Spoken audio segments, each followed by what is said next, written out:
Welcome to Sinsheimer Stadium. It's 4th of July weekend in San Luis Obispo. We couldn't be happier to bring you into this presentation of Blues baseball, game 24 of the 76th Blues season here in 2022. And it's another battle in the CCL South, another rivalry rekindled between the Blues and Foresters. This will be the fourth time these two teams play this season, and they will become the opponent that the Blues have now seen the most this season, their fourth battle with the first-place Foresters. The Blues sit at 10-13, 6-8 in the South. They're in fourth place behind Santa Barbara, Conejo, and MLB Academy. They're 5-8 at home, looking to get back in the win column, coming off of back-to-back losses for the first time this season. A 12-4 loss to the Oaks last night, so we're back here. Saturday afternoon contest, 4 p.m. first pitch. We'll get you set for it. Foresters come in with their record at 11-7. They're first in the South.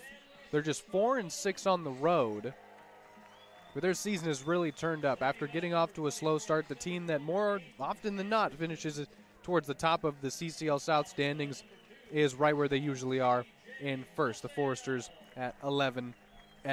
They've taken 2 of 3 from the Blues already this season, 2 of which were in Pershing Park in Santa Barbara, and a 6-5 win here at Sinsheimer Stadium in what was one of the more fun games of the year. That was on June 19th, so this is their second game here on the road against the Blues. For the Blues, this is their third game in a row here at home, their third of 10 straight in just 12 days. And again, it's 4th of July weekend. We're getting you set for first pitch with starting lineups.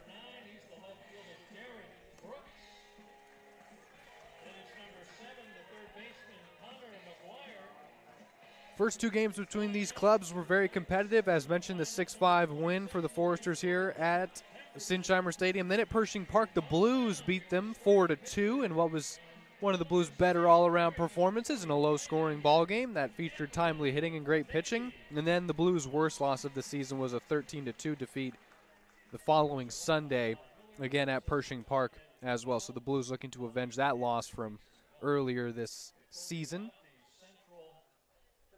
About last weekend. So a week ago today, the Blues beat the Foresters. Looking to get back in the win column are the Blues. Game 24 this season. I'm going to step aside momentarily for this rendition of our national anthem and be back with you for starting lineups and first pitch from Sinsheimer Stadium.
Really well done, and a beautiful anthem that gets us ready for Game 24 in the fourth meeting between the Blues and Foresters this season. And as we bring you inside the press box, hi again, everybody. I'm Zach Ebrahim, and what a game this is going to be. Big game for the Blues coming off of back-to-back losses for the first time this season. This is a game they really need to have if they want to have a chance to build some ground on Santa Barbara, again the first-place team in the South at 11-7. This is a team that the Blues usually play close. There's two teams that have a lot of history and the Foresters don't have to travel too far to get here. So both teams, when they play each other, are fresh. It's an hour-and-a-half bus ride. There's not much to think about other than coming out and playing baseball, playing their best ball. That's what the Blues need to do today. They'll send Cameron Mabey on the mound for his third start of the season, his fourth appearance. Starting right-hander out of Illinois State, hard-throwing right-hander. This is a big start for Cameron. Hasn't seen the Foresters yet, but promises to deliver possibly a third straight 5-inning-plus start. That's what the Blues need, along with some timely hitting, and we'll see if they can get back in the win column against Santa Barbara. So maybe takes the bump. Right-hander warms, and we'll get you set with Santa Barbara's starting lineup, led by their manager, Bill Pintard. Here's how the Foresters look. Leading off is Miguel Santos, followed by Gavin Cash, who we're finally going to see start a game against the Blues. Cash has only come in to pinch hit in the previous 3 games between these two teams, but Gavin Cash, what a season he's had. We'll detail it throughout the rest of the ball game. Hillman, third base. DHing is Kevin Bazel. He's the DH. Tanner Otremba's in right field. Griffin Everett will do the catching. William Pendergrass is the second baseman, followed by Cade Higgins, who's at first. Kyle Casper's in left, and Josh Stinson will man center field. Our starting lineups today are brought to you by Studio Design Group Architects. They're found on Higuera Street in San Luis Obispo, California. Studio Design Group Architects. For 40 years, we've designed buildings with one thing in mind: people. Thank you to them for sponsoring our starting lineups today. And Cameron Mabey getting his third start as a Blue and has not disappointed in either so far. Mabey comes in with his record at 1-0, a senior out of Illinois State, 3.85 ERA and 11 2/3 innings pitched.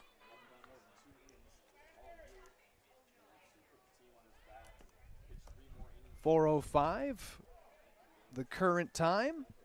A little bit of wind blowing from right to left. That could play a factor today, as we've seen in a few home games already this season. 69 degrees at first pitch, and that is swung through for strike one, and we are underway.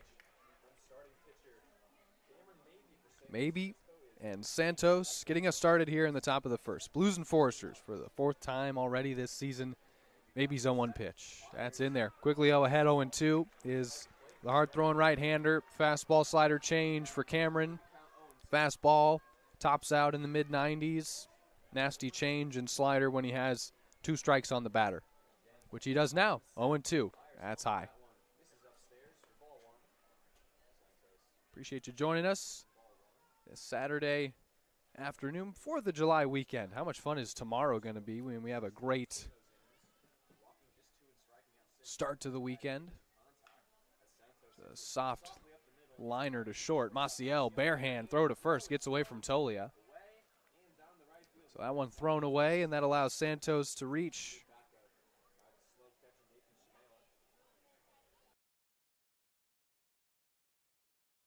It's an early error. Maciel, the throwing error that allows Santos to reach.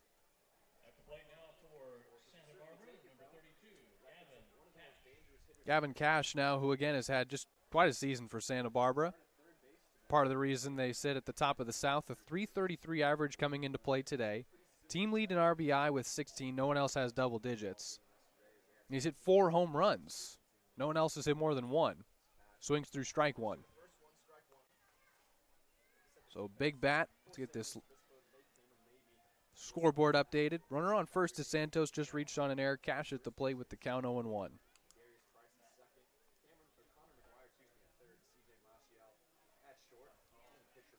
A pitch high from Mabey, and it's 1-1.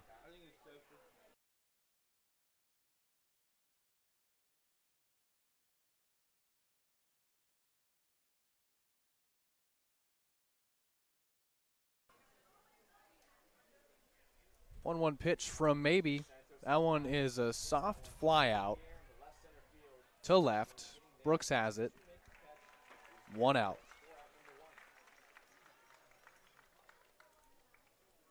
So Cash goes F7, and Kevin Bazel, Foresters DH, will stand in.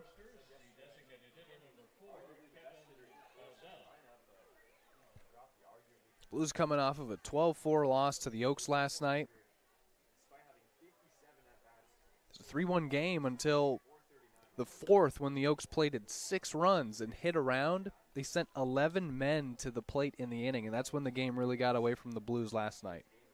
Now maybe starts him out with an off-speed pitch. Ball one.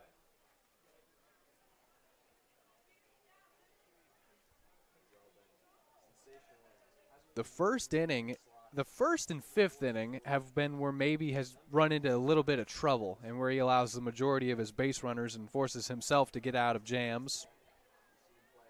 In both his starts, both first innings have featured 20-plus pitches from the right-hander, and then he goes and settles in for the rest of the ball game. Again, has gone 5 innings in both his previous 2 starts.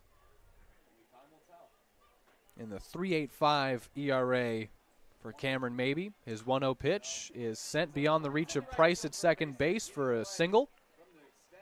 And Bazell is 1 for 1 with his base hit, and they're on first and second with 1 out.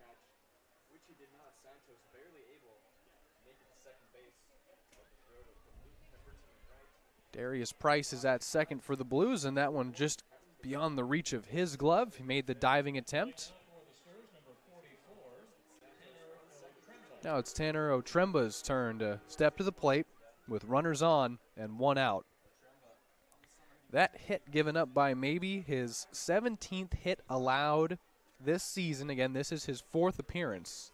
That pitch fouled back for strike 1. So Mabey has now given up 17 hits this season. 16 of those hits are singles.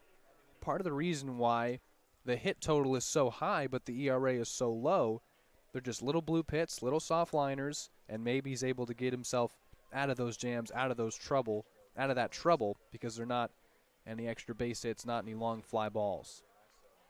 Quickly an 0-1 pitch, that's swung through for strike 2.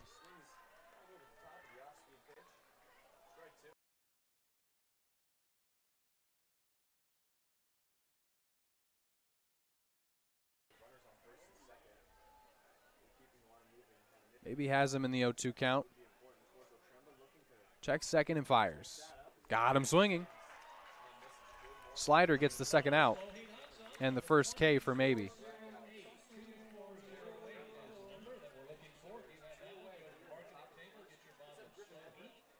That'll bring Griffin Everett to the plate. 2 on, 2 out. We're just underway here in the top of the first.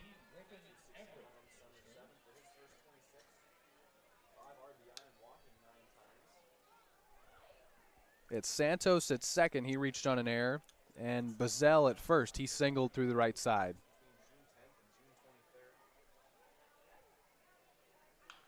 Ground ball through the left side here for a base hit. Rounding third and coming in to score is going to be Santos. 1-0 Santa Barbara here early.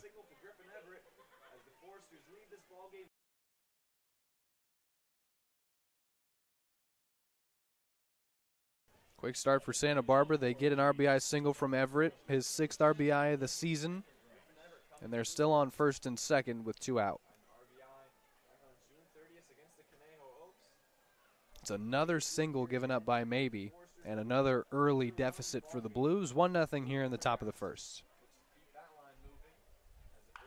There's a line drive, base hit to left. Another single for Santa Barbara. Brooks has trouble with it out and left. That'll allow the second run to come in and score. It's 2-0 Santa Barbara, and it's an RBI single for Pendergrass. And after Brooks had trouble with it out and left, it allows him to take second base, and they're on second and third with 2 out here in the top of the first. RBI singles from Everett and Pendergrass, and the Foresters are on the board early. Song remains the same for the Blues, an early deficit in the first. Saw the Oaks played a few in the first inning last night as well. Maybe trying to limit the damage here. 3 singles here in the first. Starts him out with ball 1. It's Cade Higgins now, the Foresters' first baseman.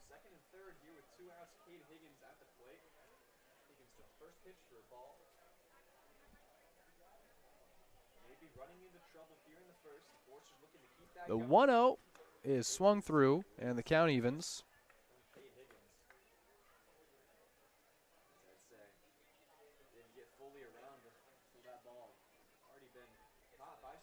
Cameron Mabey Trying to settle in here in the first. Count 1-1.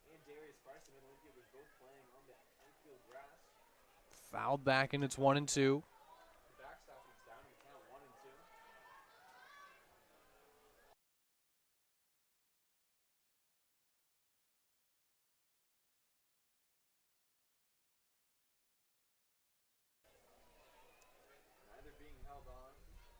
All in 2 strikes. Maybe trying to get out of this top of the first. Comes home. Got him swinging. Fastball. Sets him down on strikes. We're headed to the home half of the first with our score 2-0 Santa Barbara. They pick up 3 singles and 2 runs. Maybe strikes out a couple as well to get out of the inning. And through 1/2, it's 2-0 Santa Barbara. Blues lineup is going to face the Forester starter, Graham Osmond, making his second start against the Blues this season. So Osmond will face a Blues lineup that looks like this, led by Bob Miller in his second season as the Blues head coach. Aiden Anderson is going to lead off and play center field. That's the first time we've seen him lead off this season. So Anderson gets to bat first, followed by C.J. Maciel, the shortstop, who bats second. Nathan Shamela will do the catching and bat third, followed by Zach Tolia, who will clean up and play first. Zach Tollerman's going to get another start at DH. Darius Price is over at second. Garrett Brooks in left. Connor McGuire gets the start at third. And Luke Pemberton, who's trying to break out of a slump, bats ninth and mans right field. Again, our starting lineups today are brought to you by Studio Design Group, Architects of San Luis Obispo. For 40 years, we've designed buildings with one thing in mind: people.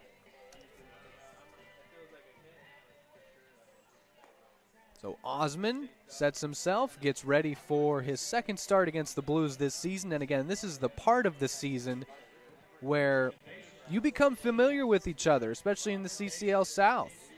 And Osmond, a pitcher that the Blues have already faced once this season. Osmond pitched against the Blues a week ago today in a game that the Blues would eventually win 4-2. But in that game, Osmond went 4 full innings, allowed 3 runs. None of them were earned on 3 hits, a couple walks, and 6 strikeouts. 1-1 record on the season for the senior out of Arizona State. A 0.61 ERA, sub 1 ERA. Great season for him. This will be his 4th start, 14 2/3 innings pitched. In those innings, he has struck out 9, only allowed 3 walks and 9 total hits. So the strikeout to walk ratio, absolutely excellent for Graham Osmond, making his second start against the Blues. They saw Osmond a week ago today. And San Luis Obispo, coming off of back-to-back losses for the first time this entire season, will stand in and try to break through. Early deficit here, 2-0 to the Foresters. Aiden Anderson, leadoff hitter, takes strike 1. Mentioned how with the injury to Jake Simons, the leadoff spot is going to be a rotating cast of characters. Anderson, the latest to fill that void at the top. He's played well. Ball 1. Made a lot of nice plays out in center field last night, did Anderson. Got the start in center field. Went 0 for 2 with a couple walks. Count 2-1.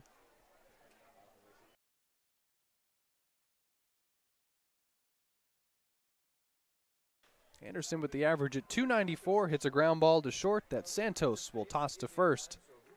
And that's the first out.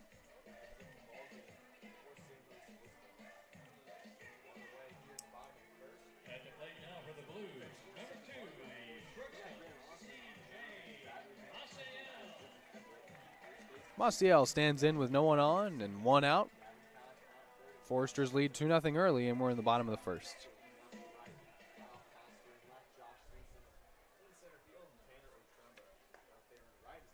Osmond starts him out with strike 1. The Foresters had their last game against the Saints, who we were telling you was going on last night, but in the end, when we checked the scoreboard this morning, as no final was up on Point Streak, so we were wondering what happened in the game. Did the Foresters win or did the Foresters lose? Ball 2. So it literally says on Point Streak, the game was suspended due to, quote, darkness. And this had us right. This arose the question, what in the world happened to the lights? Pop fly to shallow right, and the catch made out there by Otremba for the second out. Essentially, county regulations in Santa Barbara. First off, the game between the Foresters and Saints, it went into the 12th inning.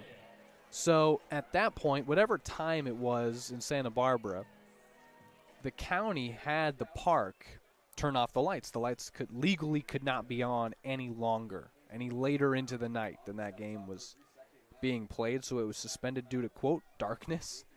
And the game was tied at 8 in the 12th inning, and they had to call it.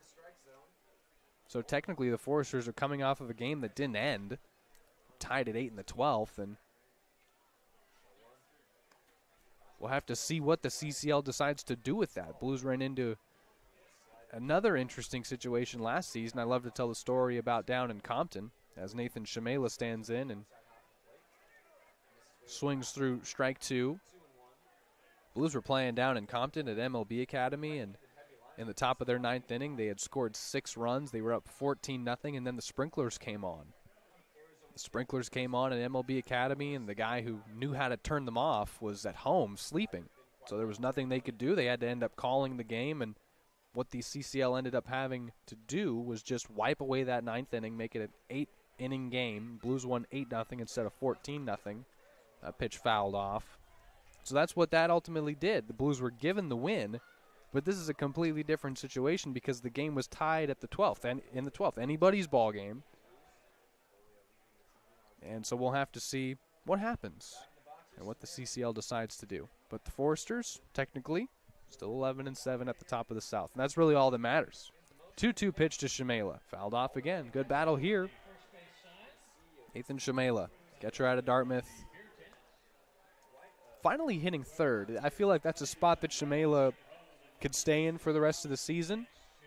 And probably could have been hitting there a little bit sooner. Bob Miller messing around with having him at the top of the lineup hitting leadoff, which also had been working. Count now full.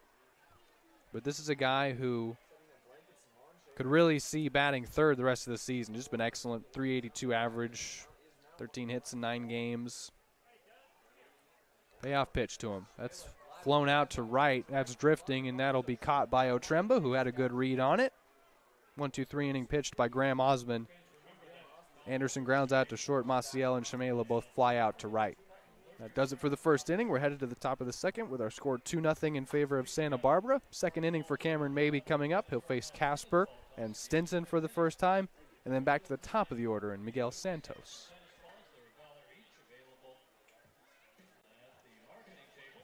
Blues Baseball on the Blues Streaming Network. I'm Zach Ebrahim, happy to have you along for Game 24 of this season and the 4th meeting between the Blues and Foresters. Always a matchup that delivers in my mind. We'll be back in 90 seconds for the second inning. Thanks for hanging out.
Top of the second, Cameron Maybe's second inning of work.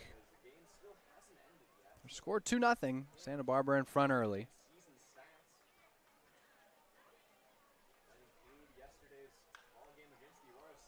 Popped up and out of play for strike one. Maybe facing Kyle Casper, Forrester's left fielder. So for the second consecutive night, the Blues starter has to face 7 men in the first. And it's a similar 2-0 deficit after one. Ball and a strike.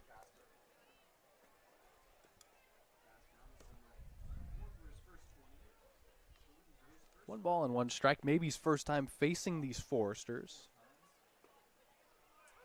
Strike two, has previously pitched against the Humboldt Crabs in a relief appearance. That was his Blues debut. Then a start in Pasadena against the Arroyo Seco Saints. Went 5 full, only 2 earned runs. Or 3, I should say, excuse me. 3 earned runs as here's a ground ball. Hit to short. Maciel, throw to first. Got him. And time to get Casper for the first out. So a start at Jackie Robinson Field, 5 full, 3 earned. Then a start at California Lutheran University in Thousand Oaks against the Oaks, 5 full, 2 earned. And his first start here at Sinsheimer Stadium in front of the Blues faithful after 3 straight appearances on the road. Maybe gets a chance to perform in front of a awesome crowd. 4th of July weekend. And he starts Josh Stinson out with strike one. Cameron Maybe, a more than welcomed addition to the Blues pitching staff, which continues to see their ERA drop as the season progresses. Last night, not the best showing, as here's a fly out. That ball caught out and right by Pemberton. 2 out.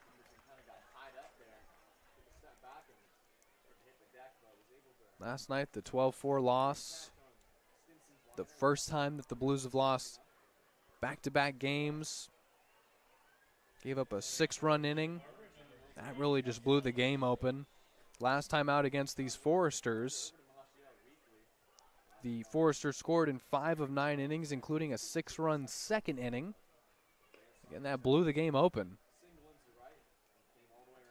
So a big key for the Blues tonight is to avoid that big inning. Avoid that inning where the game just gets away from you. Maybe's 1-0 pitch. Yeah, missed in the dirt.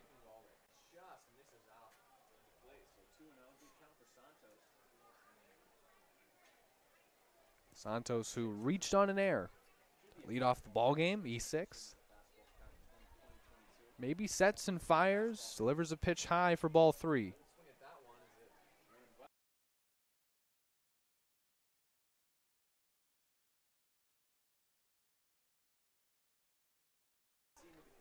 .28 pitches for Maybe. This is the 29th, and it's down the middle for strike one.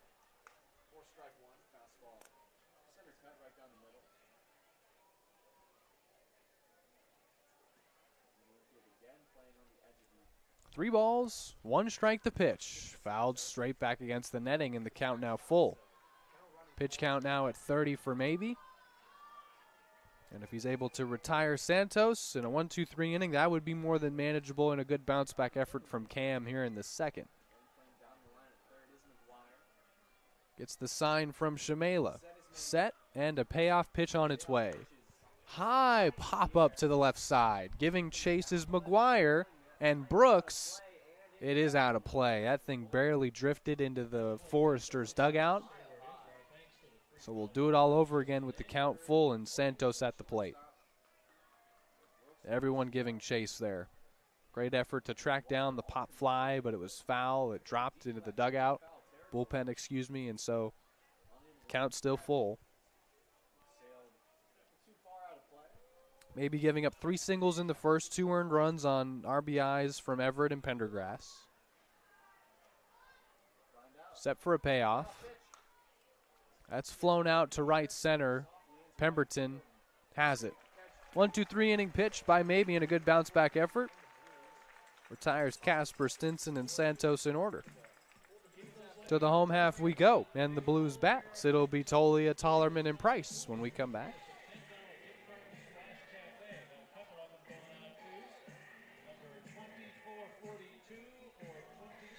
Little Electric Avenue. Great song, Johnny. Great crowd on hand as well. Just gearing up for what promises to be the biggest crowd of the season tomorrow night on our second fireworks night of the season. 4th of July weekend. We're at Sinsheimer Stadium. There's no place we'd rather be, and there's nothing we'd rather be doing rather than bringing you Blues baseball on the Blues Streaming Network. Short break and we're back. Thanks for hanging out.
Bottom of the second with Zach Tolia leading things off for the Blues against Graham Osmond, making his second consecutive start against these Blues.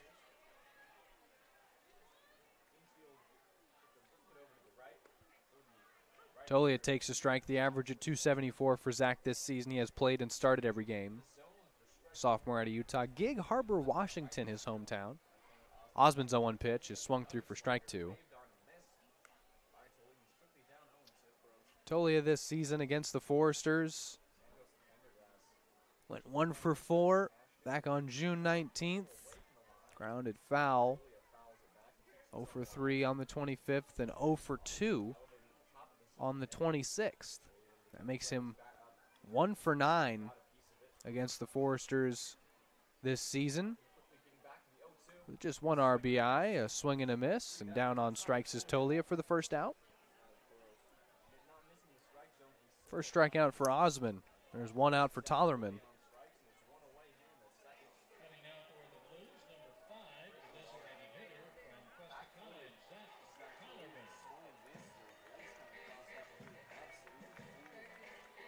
Tollerman, a sophomore at Cuesta. 6'4", right-handed corner infielder. Taking inside. Way to get out of the way of that one. Ball 1. Tollerman's 6th game. Through 12 at-bats, he has 3 hits. Walked a couple times as well. Breaking ball misses. 2-0 to Tollerman. Not quite healthy enough with that bone bruise in his shoulder to play first or third. There's a grounder to second. Play made by Pendergrass. Now there's 2 out. So Tollerman just DHing today. Starts his day 0 for 1.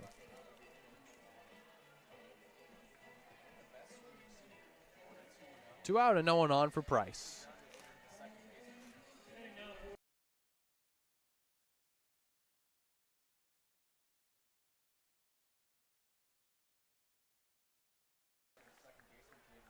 Price.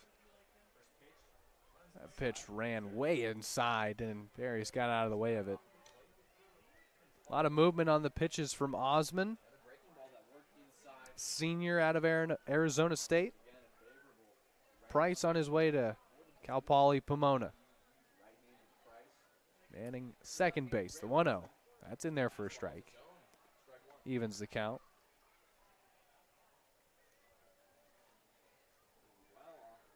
Mentioned how hard these two teams play each other. Every game, every season. First game, very indicative of that. 6-5 in favor of the Foresters. And then a 4-2 win for the Blues. That 13-2 loss for San Luis Obispo really out of character. One of the pitching staff's most forgettable days. Blues had 5 wild pitches with runners on third, and that just put them in a position where if you eliminated that altogether, as Price works a 5-pitch walk, it would have been a manageable deficit, but it was a 6-run second inning. Again, that blew the game open, and the Blues gave up a 6-run inning to the Oaks last night as well. Just simply puts the game out of reach. It completely deflates the team, and when it happens earlier, there's still the saying of, hey, we got 6 innings to go. We can make this up, which is 100% the case. It can still be demoralizing as it happens in the moment. So the Blues will look to avoid that here tonight. It's Garrett Brooks swinging through the first pitch for strike 1 after Price just worked a 2-out walk.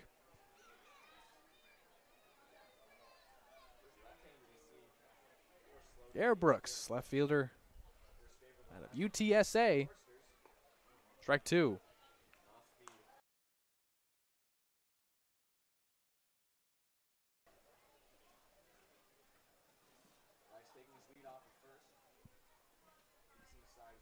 Osmond's 0-2.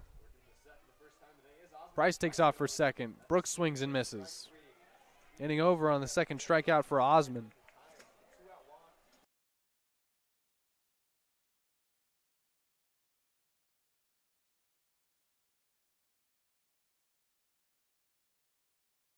Osmond works around the 2-out walk to Price, strikes out Brooks to end the second inning, and through 2, our score is 2-0 Santa Barbara. Cameron Mabey out for his 3rd inning of work will face Cash, Bazell, and No Tremba.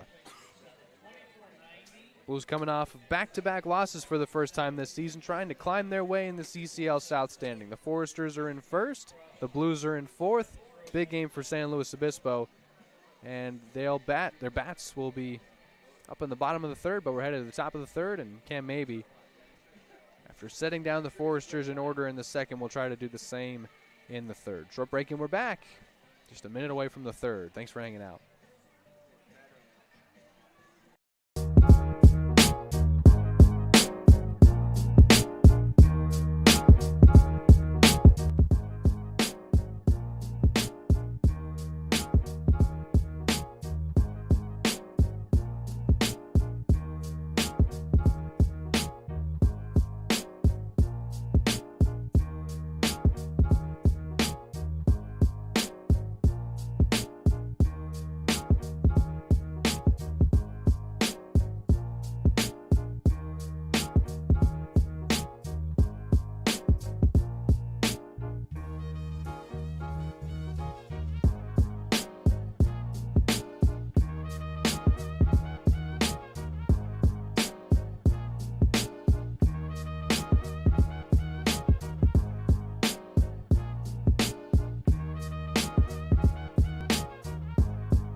Top of the 3rd starts with a running diving catch by Anderson out in center field. Wow.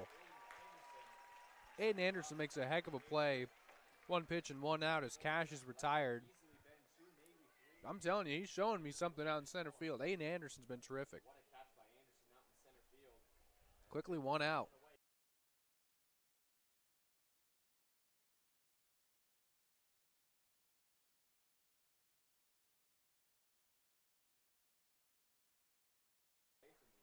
Bazell with 1 out, no one on, top of the 3rd, takes ball 1.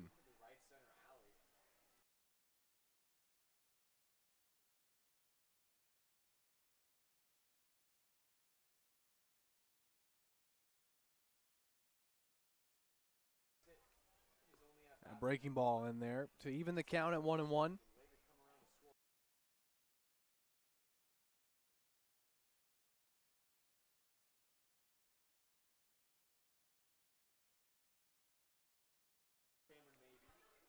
Ball and a strike. In there for strike 2.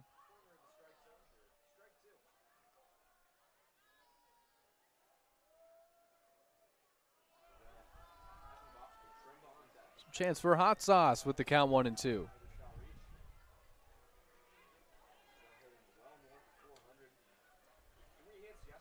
The pitch is fouled off.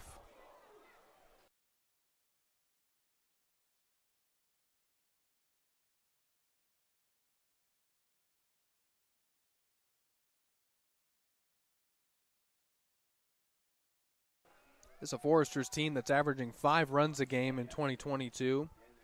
262 team average. 8 hits a game. That's fouled off again. Love to get on base. They walk about 6 times a game. That's one more than the Blues. 40 extra base hits.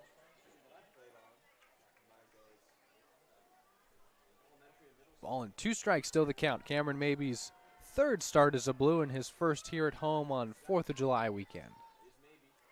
The 1-2 pitch, checked his swing, and took ball 2.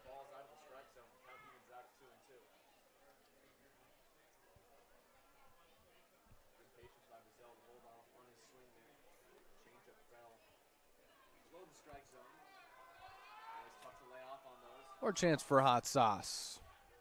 See if Mabey can oblige the Blues faithful. Beautiful Saturday afternoon. The pitch just missed.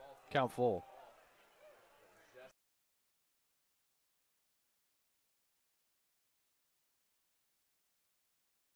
Tried the change. Missed to fill the count. Now will set himself. A payoff pitch from Mabey. Grounded through the left side for a base hit.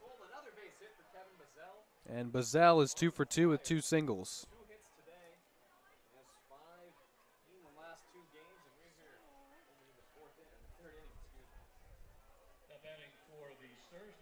One out single for Bazell. Here's Tanner Otremba, who was the first strikeout victim for Cameron Mabey today.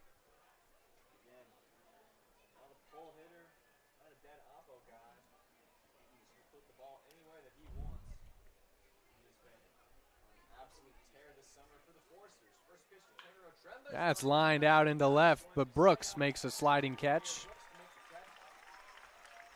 And 2 out as Otremba swings at the first pitch he sees. Quick second out. And here's Griffin Everett.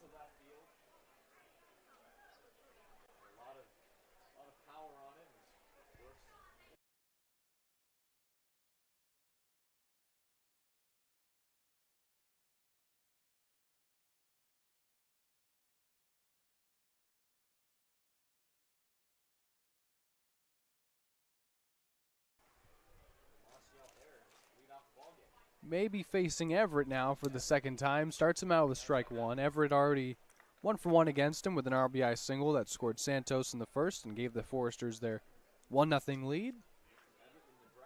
Grew to 2 after Pendergrass singled after him. 0-1. And here's a fly out to right. Pemberton comes in. Makes another sliding catch. How about the outfield so far today? Battling the wind, battling the sun, still making every play. It's a fly out to right as Mabey works around the Bazell single, gets 2 quick outs of Otremba and Everett. Bottom of the third coming up. Blues bats will bring 8 and 9 to the plate for the first time, followed by Aiden Anderson, Graham Osman. Still no hits allowed through 2. We'll see what he's got for the Blues in the third. We're hanging out. Saturday afternoon contest, the 4th of the season between the Blues and Foresters. 4th of July weekend. Happy to have you along with us. Bottom of the third coming up. Back in a minute.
McGuire takes ball one.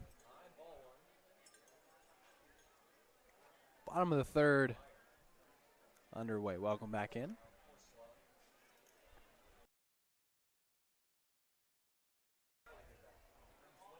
1-1.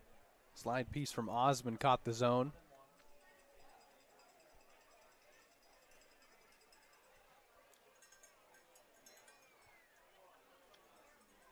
That pitch is popped up high to the left side.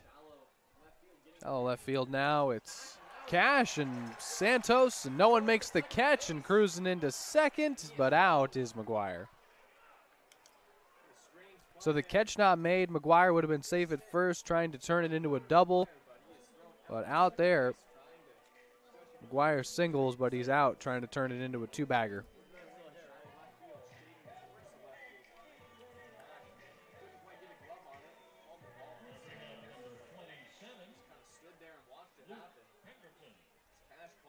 It's Pemberton now. Right fielder out of Peppertine. The pitch. Checked it. Took strike one.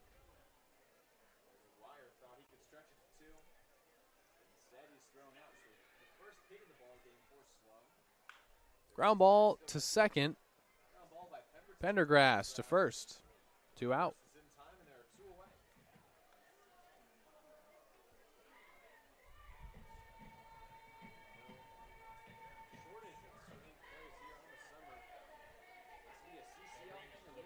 Four 3 on that ground out.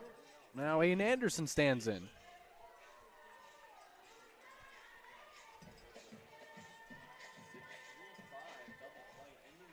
Anderson 0 for 1. Grounded out to short his first time. Takes ball one from Graham Osmond.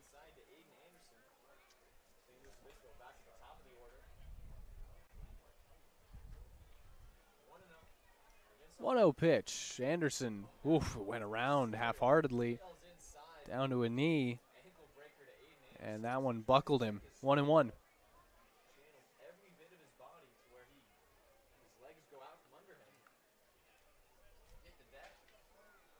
Anderson saw the Foresters twice. Takes 1-2.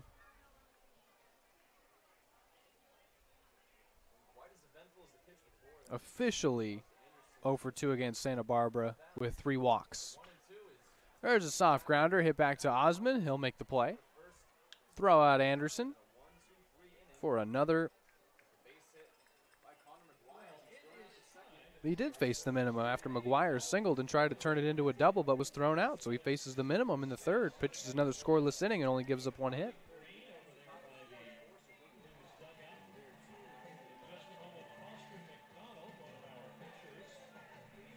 Through 3, our score 2-0 Santa Barbara. They got all those in the first, and we'll see what maybe has in the fourth.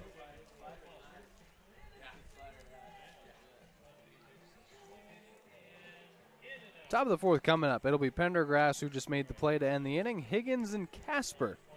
It's baseball on the Blues Streaming Network. We're taking a short break, and we'll be back with you. About 90 seconds. Thanks for hanging out.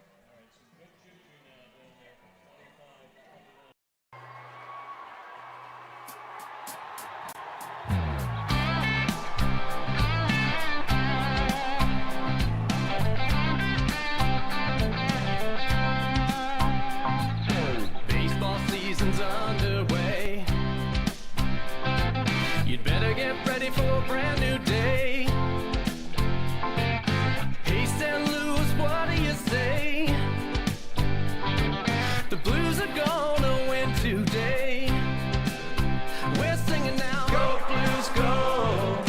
Go Blues, go. Hey, St. Louis, what do you say? The Blues are gonna win today. Let's go Blues, go.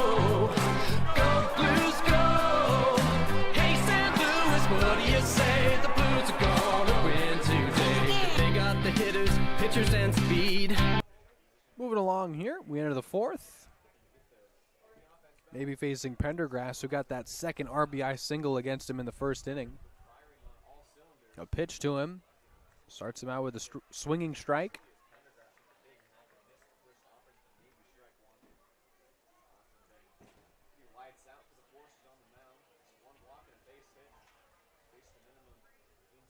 Maybe pitching into the fourth is 0-1. Quickly 0-2.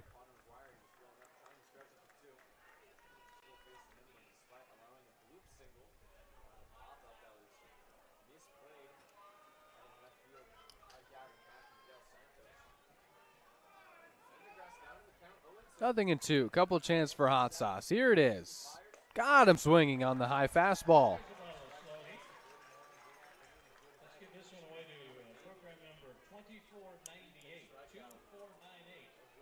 Pendergrass strikes out. The third for maybe.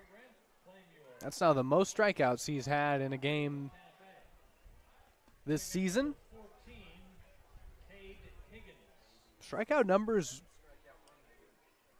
maybe hadn't gotten many through 2 starts and 3 appearances. He'd only struck out 6. Has struck out 3 so far today. First pitch fouled off by Higgins, 0-1.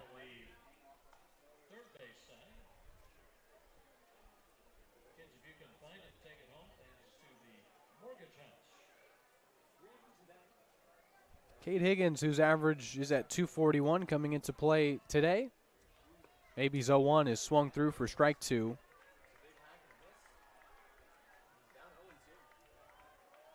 Higgins struck out against him back in the first. A chance for more hot sauce here.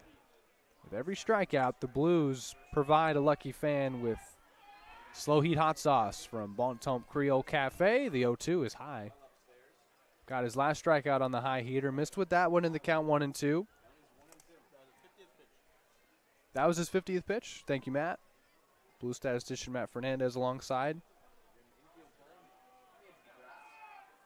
Ball and 2 strikes. The pitch fouled off again. That'll get out of the stadium. Foresters in first place in the South. Started their season 2-4 through the first 6 games. But since then, they've won 9 of their last 12. 1-2. High again.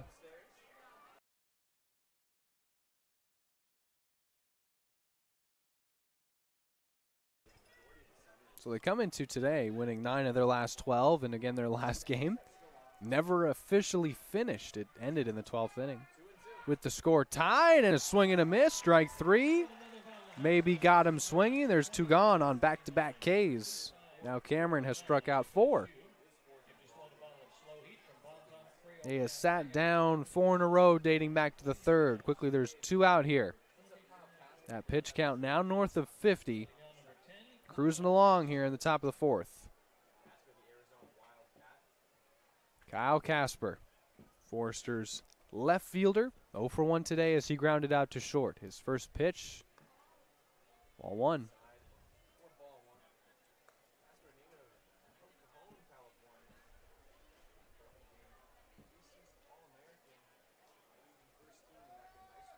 Casper's average at a even 200 coming into tonight. Back-to-back off-speed pitches miss, and the count's 2-0.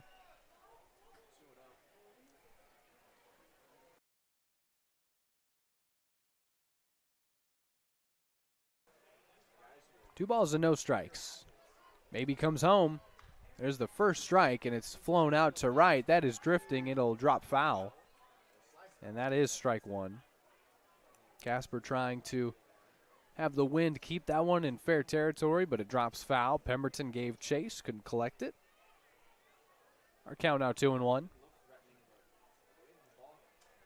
So the Foresters were tied at 8 with the Arroyo Seco Saints in Pershing Park last night in the 12th inning. And then the county said, you got to turn these lights off. And they had to, and the game ended and has not officially finished. Here's one flown out to right. Pemberton under it, makes the catch. It's a 1-2-3 inning pitch by Cameron Maybe. And he's retired 5 straight, dating back to the 3rd. Picks up a couple Ks in that inning, and that was by far his sharpest. Keeps the deficit at just 2-0 for the Blues as we head into the home half of the 4th, and it's 2, 3, and 4 coming to the plate when we come back in the bottom of the 4th. Blues looking to climb out of 4th place in the South. They're behind these Foresters, the Oaks who they lost to last night, and the MLB Academy Barons. Hey, while we have a minute, we want to thank one of the many generous sponsors of the San Luis Obispo Blues. We want to thank Guaranteed Rate. Guaranteed rate, low rates, fast application, and fast closing. Now let's get you into your dream home. Guaranteed rate, thank you for your sponsorship of the San Luis Obispo Blues. We are back for the bottom of the fourth in 90 seconds. Appreciate you hanging out with us.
Bottom of the fourth. Welcome back in.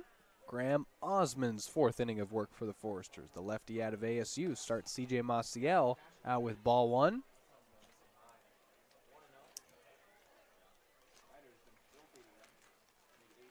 Ball and no strikes. Now 1-1. Osmond favoring that slider early in the count. 1-1. Maciel tried to lay down a bunt, pulled it back, but took strike two.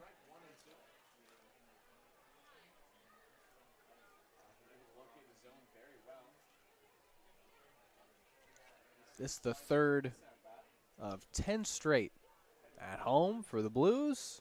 Sinsheimer Stadium playing host to 4th of July weekend. Maciel. Soft liner caught over at short by Pendergrass for the first out.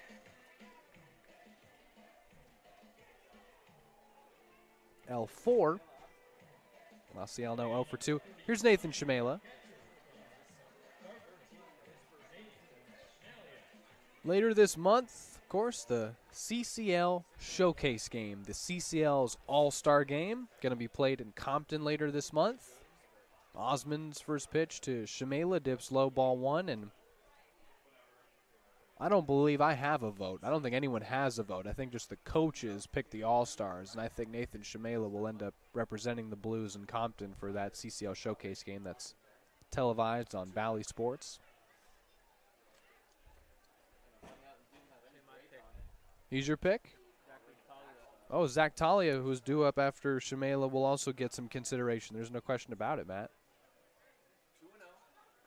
The 3 and 4 hitters for the Blues. Couple All-Stars. 2-1. Would love to see Shimela come through here. Last night, just had a 2 for 3 evening. That's another line out. That one caught by Santos over at short. Quickly, there's 2 gone for Zach Tolia. Back-to-back lineouts for Maciel and Shimela, and here is Matt's pick for the CCL Showcase game to represent the Blues, Zach Tolia. That was such a fun event last year for the Blues organization. Bob Miller was the manager of the South. Made the lineup. Got to send his guys in, get them some at-bats, and get to know the rest of the competition, who, of course, he had played against in the South. Got a chance to coach him for a game. Said it was a great experience for him.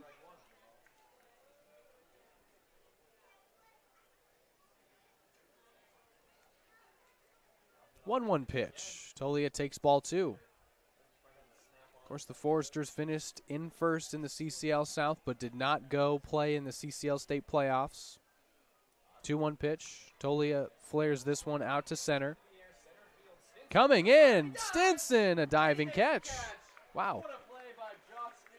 Sure was. We're headed to the top of the 5th after a 1-2-3 inning pitched by Graham Osmond, and he's retired 5 straight, dating back to the 3rd.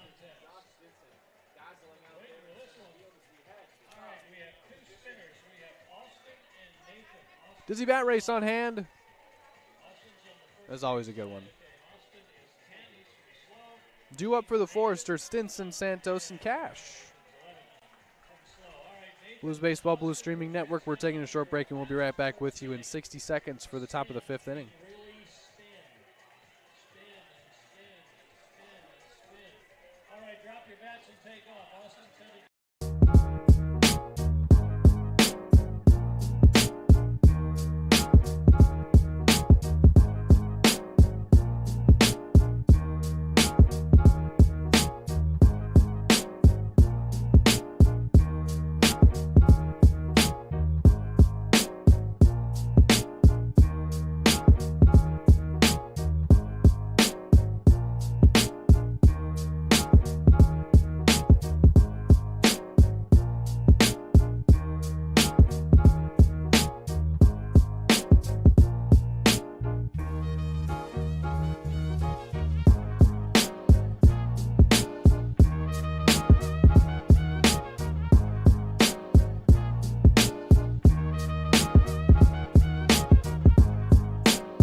Welcome to the 5th inning.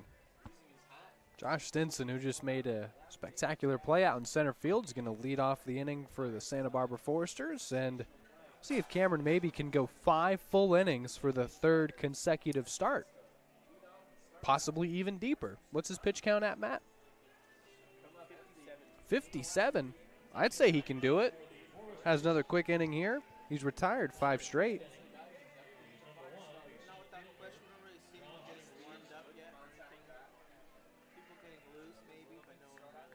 4 hits allowed for maybe, all singles, of course. That's just been another trend this season that he can't seem to shake.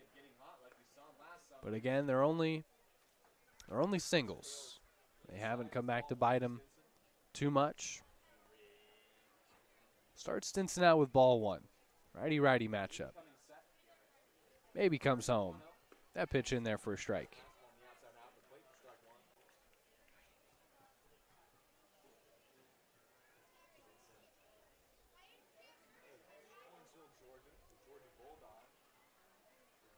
One from maybe.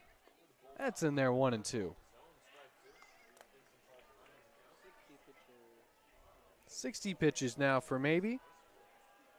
Josh Stinson, Georgia Bulldog out of Lawrenceville, Georgia, his hometown. Here's a 1-2 pitch. Got him looking. Framed it beautifully. Did Shamela. There's 1 out. 6 straight sat down by maybe, 3 of which have been on strikes. And it's his 5th. Again, that's a season high for him. He's almost got as many strikeouts in this game than he had this whole season through his first 3 appearances. Deacon Naj is warming up. Thank you, Matt. Santos 0 for 1, reached on an error in the first. Maybe starts him out with a swinging strike 1, and he came out of his shoes on that one. They'll reset, get back in the box. And away to 0-1 pitch from Cameron Maybe. Hard throwing right-hander. See what he dials up here, 0-1. No one on. Missed with the slider, and it's 1-1.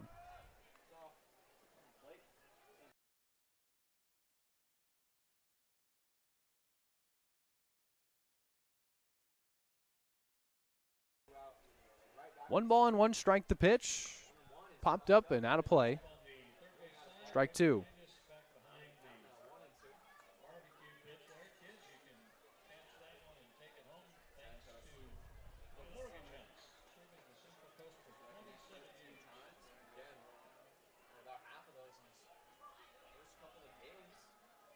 Ball and 2 strikes to count. Maybe set.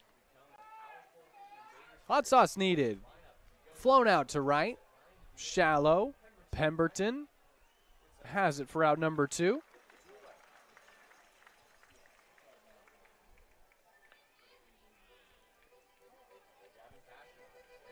Two out, no one on for Cash, who is 0 for 2 himself.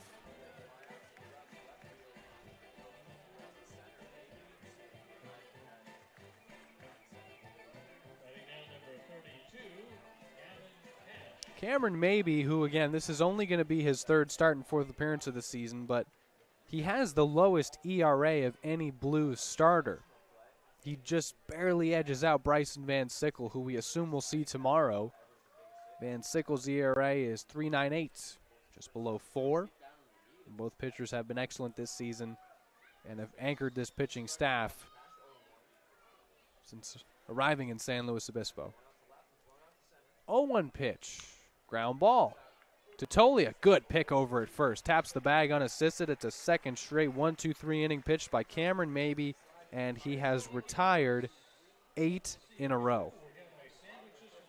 Tell you, he settles in after the first, and he didn't get any trouble in the fifth. This game's rolling along. To the bottom of the fifth we go. Maybe's pitching great. 2-0 Santa Barbara. Blues bats coming up. 5, 6, and 7 due up. Graham Osmond has settled in as well. We'll see if the Blues can break that trend when we come back. How about a little YMCA? We're going to sing that, take a short break, and be right back with you. Blues Baseball on the Blues Streaming Network.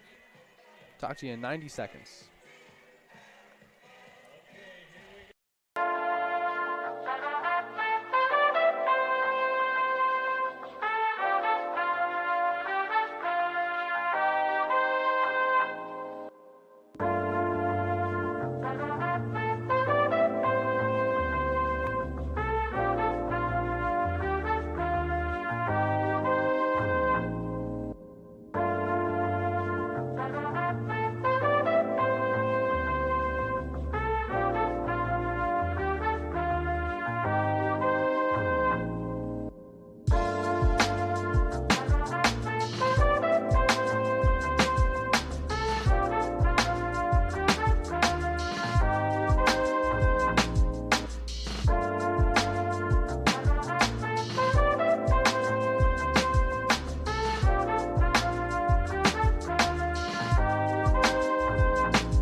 It's Tollerman to lead off the bottom of the fifth.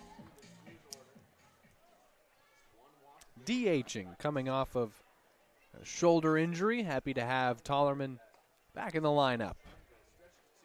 Takes ball one, bone bruise in his shoulder. Tollerman not quite ready to play third or first. That throwing arm of his, but good enough to swing the bat. Bob Miller deploys him in the DH spot. Quickly ahead, 2-0 on Graham Osmond, who's been coasting. Has not allowed an earned run, any run, and only one hit, where he didn't have to deal with that base runner as Maybe singled against him, tried to turn it into a double, and was out at second base. His 2-1 pitch quickly to Tollerman. Breaking ball that drifts outside, and it's 3-1. Blues and Foresters for the fourth time this season. Foresters have taken 2 of the first 3, and Tollerman takes strike 2 to fill the count.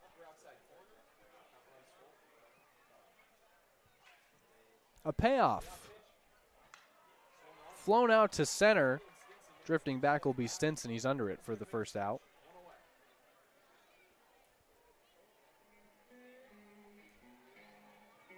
Six straight retired by Osmond. Here's Darius Price, who he walked back in the second. Price was the first base runner against him. Osmond, that was just his 4th walk of the entire season. Senior out of ASU, hometown of Morrison, Colorado. Pitching for the first place Foresters. Price lines one into right center field for a base hit, and Darius has a single.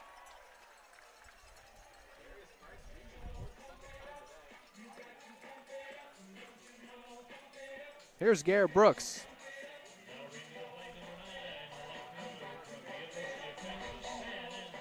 Got to get this crowd going.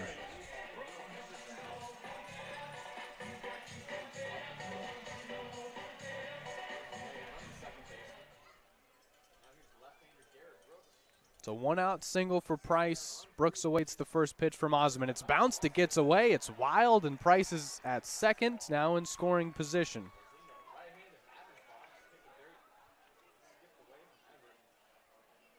Spiked that breaking ball like he was pitching to a righty.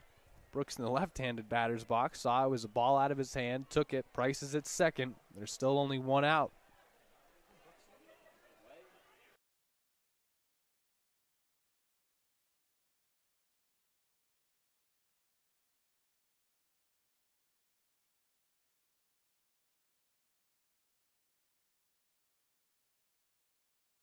Brooks takes a strike to even the count at 1-1.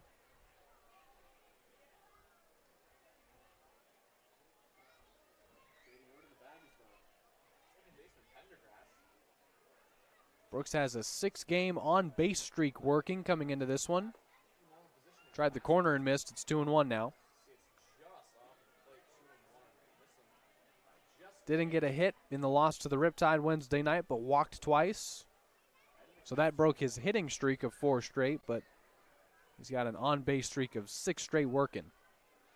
2 balls, 1 strike. Osmond comes home, and Brooks swings through strike 2.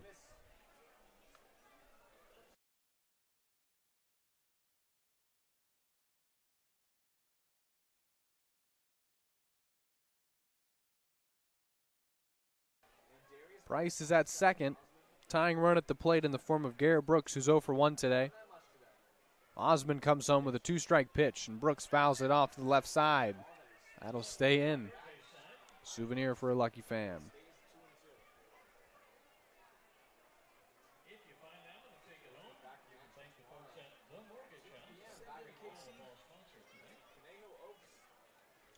McGuire due up after Brooks.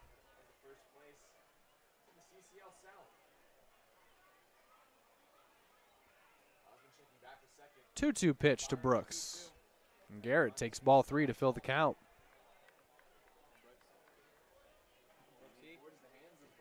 Struck out in the second. That's the inning when Osmond got both his Ks. Dealing with his first runner in scoring position in the form of Darius Price, who just singled against him. Advanced to second on a wild pitch. Here's a payoff to Brooks. It's grounded. Up the middle, base hit. Price, he's in a pickle. Charging for home, the tag applied. Then disaster strikes for the Blues. 2 out, Brooks safe at first. Darius thinking he would have a chance to score, but really there was no, he wasn't even thinking about really going home. He just rounded third and with a heads-up throw over there, able to get him in a pickle. So Brooks is safe at first after he singles.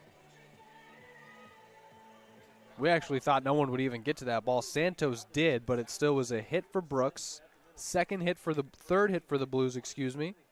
And here's Connor McGuire, who got the first hit for the Blues. Takes a slider in there for a strike.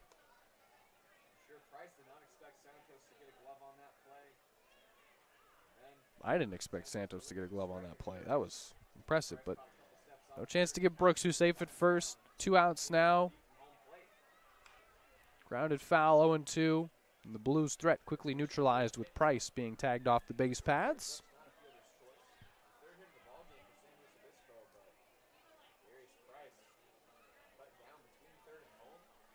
Nothing into the count to Connor McGuire. Osmond comes home with an 0-2 pitch. Ground ball. Hit to second. Pendergrass will take it to the bag unassisted to end the inning. To the 6th we go.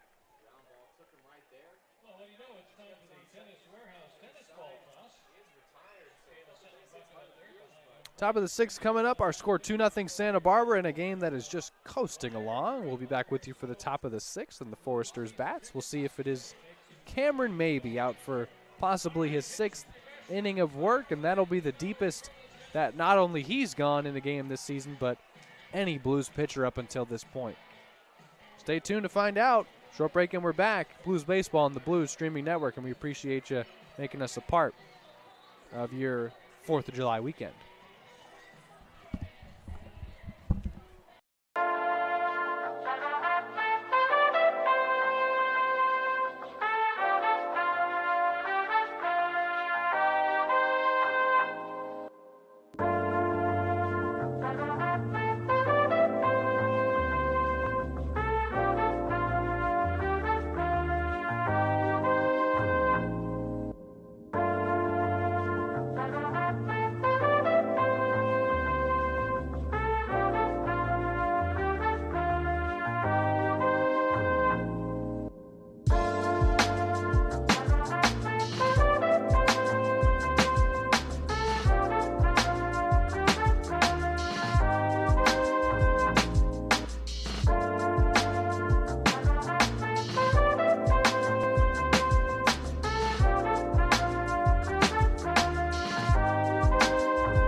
It's Deacon Naj in to pitch for the Blues, top of the 6th. So the day done for Cameron Mabey, who was just excellent again. 5 full innings pitched, ended the day retiring 8 straight, and hands it off to Naj, who starts Kevin Bazell out with strike 1.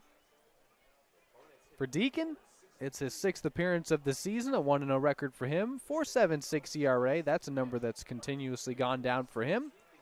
5 2/3 innings pitched, 5 strikeouts, 7 walks. So the command has been a struggle in a few of his outings.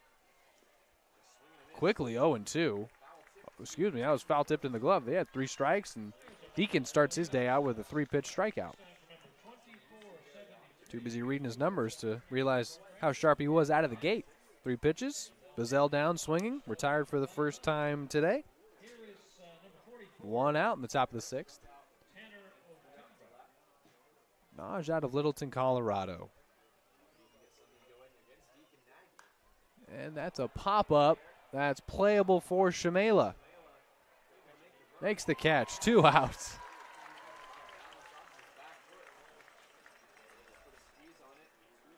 Quick 2 outs for Naj, and here's Griffin Everett.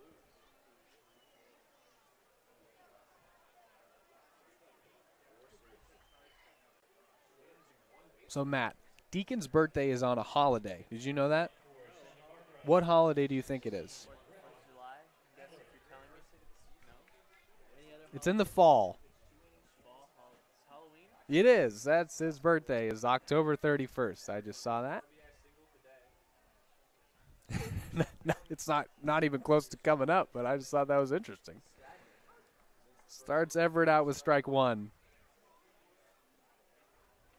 You know, we talked to Deacon a few nights ago about his outings so far, and what's turned things around for him is that sweeping breaking ball is in the dirt for ball 1, and it's just been a mental reset for Deacon. Just go out there, shove, and understand that what he's throwing is going to be better than whatever the guy at the plate's got. That's what he tells himself. Missed with ball 2 there. And he mentioned that it really has helped him in his most recent outings, and it's a reason the ERA has been in a steady decline and the reason he's been more consistent out of the pen.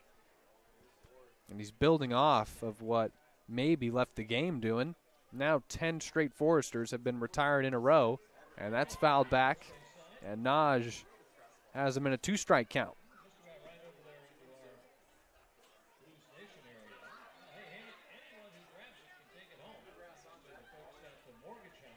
Naj last pitched on the 26th against these Foresters.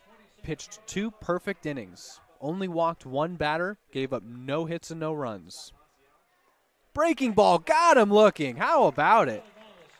Naj picks up 2 Ks. 11 straight Foresters retired in a row. To the bottom of the 6th we go.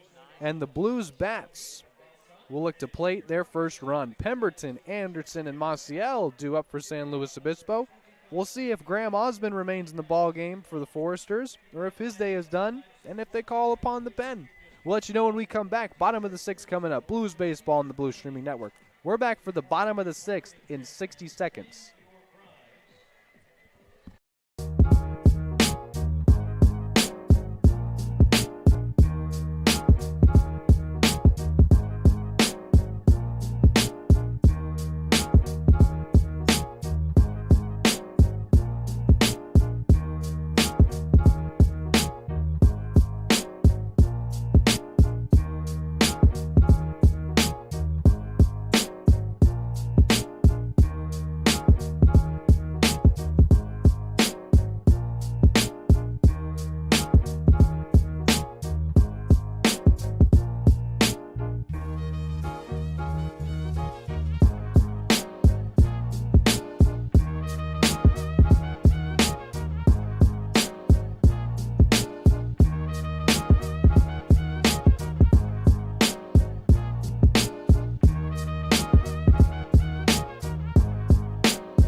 Bottom of the 6th, Pemberton leading things off, and Graham Osmond's going to remain in the ball game, and he'll start Pemberton out with a swinging strike.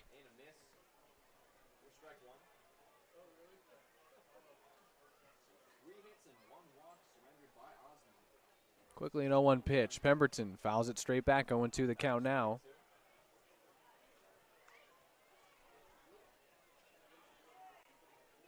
Deacon Naj threw 9 pitches in that top of the 6th. Sat him down in order and picked up 2 Ks. And whatever he's telling himself out there is working. He has looked sharp. Nothing in 2. Pemberton takes strike 3 looking. First out for Osmond and just his 3rd strikeout. Quick first out, and we'll work our way back to the top of Nathan Anderson. So this isn't uncharted territory for Graham Osmond. The longest outing he's had, he went 6 2/3 and only gave up 1 hit against the Oaks back on June 18th.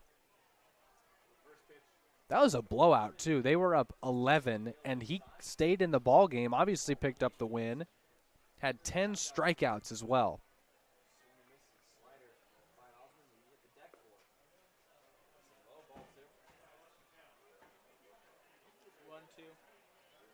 One, two. 2-0, yeah. 2-0 count. I was looking at my thing. Here's the pitch. Breaking ball in there for the first strike.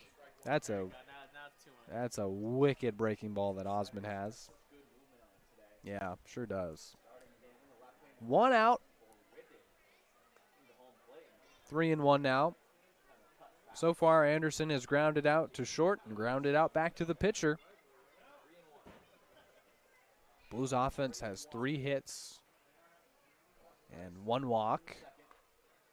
Now 2, as it's a 5-pitch walk worked by Anderson. He'll be safe at first for C.J. Maciel.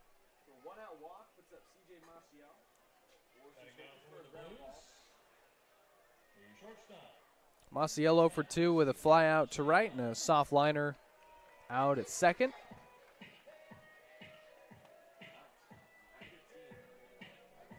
So far, the Blues have avoided the big inning on the mound, with the only 2 runs for the Foresters being plated in that top of the 1st. And Maciel takes a sweeping strike. Now it's time for the offense to try and put Osmond in a position where he'll be making stress pitches in a tense situation with a few runners on. See if they can plate a few here. Back-to-back breakers feathered in there, and the count 0-2 on Maciel.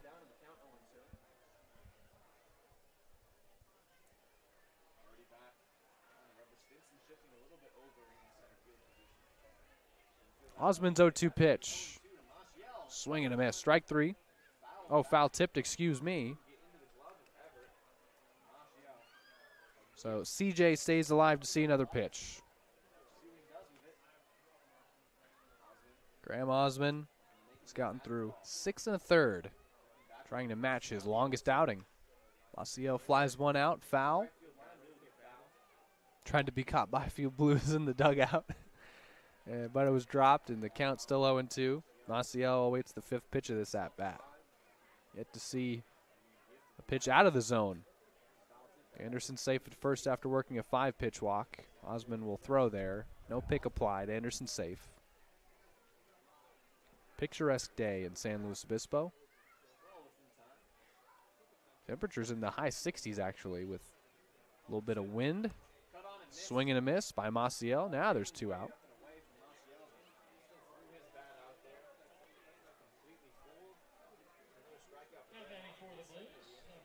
Jamela, who's 0 for 2, stands in.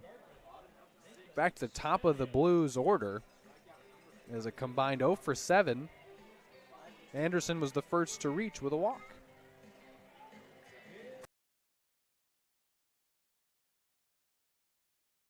It's a Blues offense that, through the first couple weeks of this season, averaging over 8 runs a game. That number is now dipped below 6. And a lot of that is the competition. You start playing only teams in the CCL South, teams like the Foresters, teams like the Oaks and Barons, who are all ahead of the Blues in the standings. They're very talented, and they have great pitching, so the offense is naturally going to come down from those otherworldly numbers. Taking off for second, it's a hit and run. Shamela up right center, base hit. Anderson's at third. He'll be held there. Shamela turns it into a double. It's a single. He advances to second on the relay throw. They're at second and third with 2 out. Base hit from Shamela. Anderson was running. They're both in scoring position with 2 out for Zach Tolia.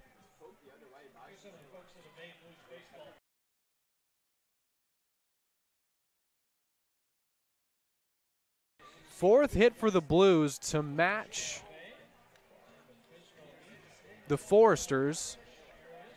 And after Graham Osmond matches his longest outing of the season at 6 2/3, the Foresters are warming a left-handed arm, waiting to see if he's going to remain in the ballgame here and try to go 7 full. This, again, his first real pressure pitch is coming up here. He'll face Zach Tolia. He's staying in. Graham Osmond's going to stay in to pitch. This is his jam to get out of. He walked Anderson, who's now at third. Gave up a base hit to Shamela. He's at second. Tolia, who's 0 for 2 against him, stands in. He's the go-ahead run at the plate. Tying runs are both in scoring position. For the team leader in RBIs and hits, Zach Tolia. Biggest at-bat of the game for the Blues right here. Bottom of the 6th, 2 out. It's Osmond's jam to get out of. The first pitch to Tolia. Ball 1.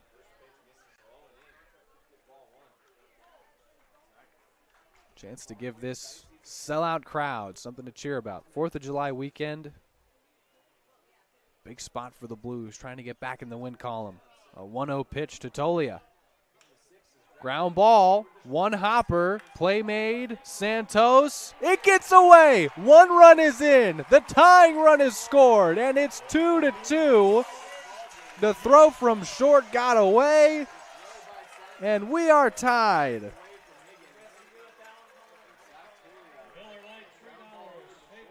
And just like that, it's a brand new ball game. Osmond has surrendered the lead.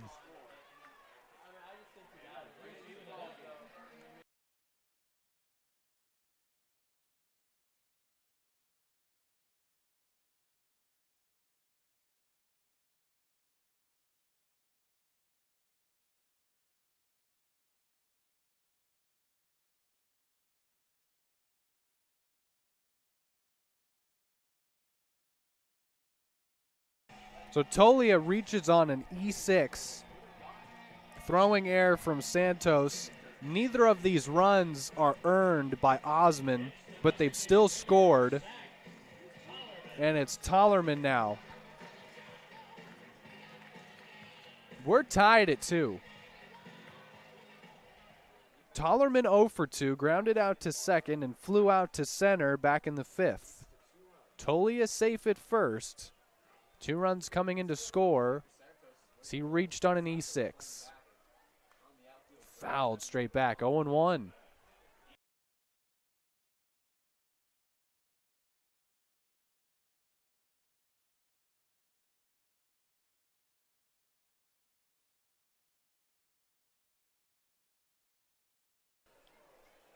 Tollerman awaits an 0-1 pitch.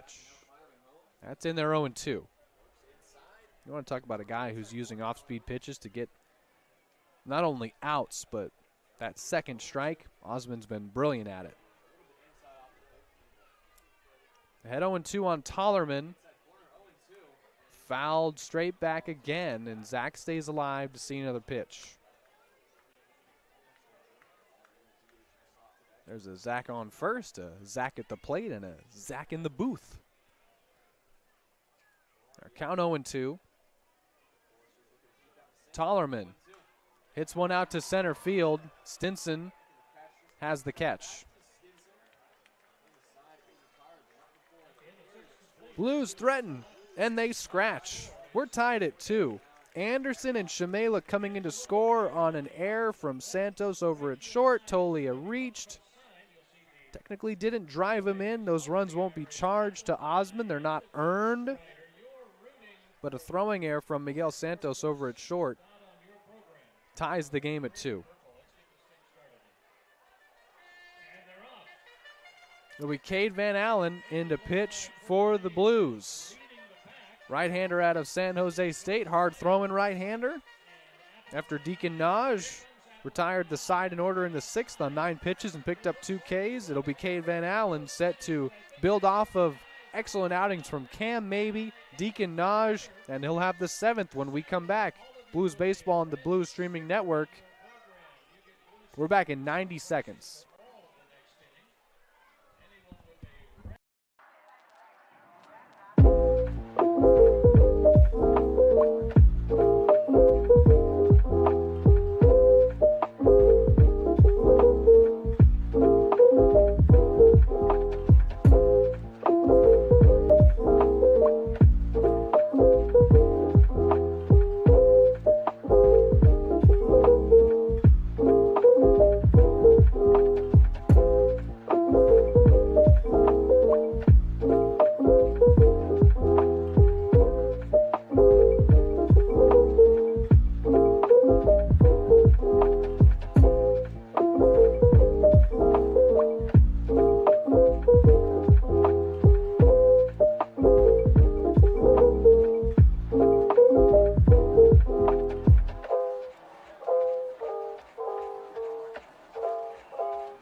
Welcome back, 7th inning.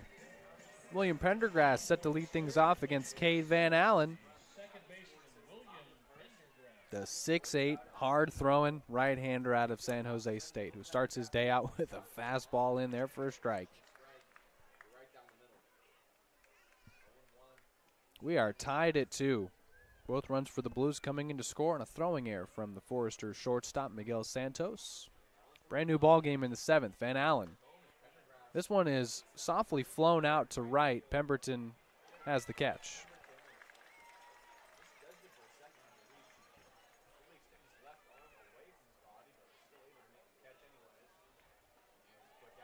Quick out for Van Allen on 2 pitches. Here's Cade Higgins. 0 for 2 with 2 Ks.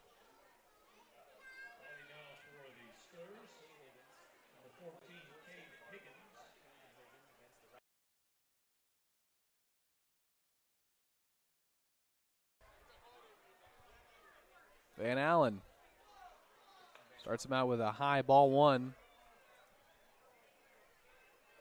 Cade Van Allen, who Ed Gravel has watching Randy Johnson film because of his long, lanky frame. As here's a high chopper.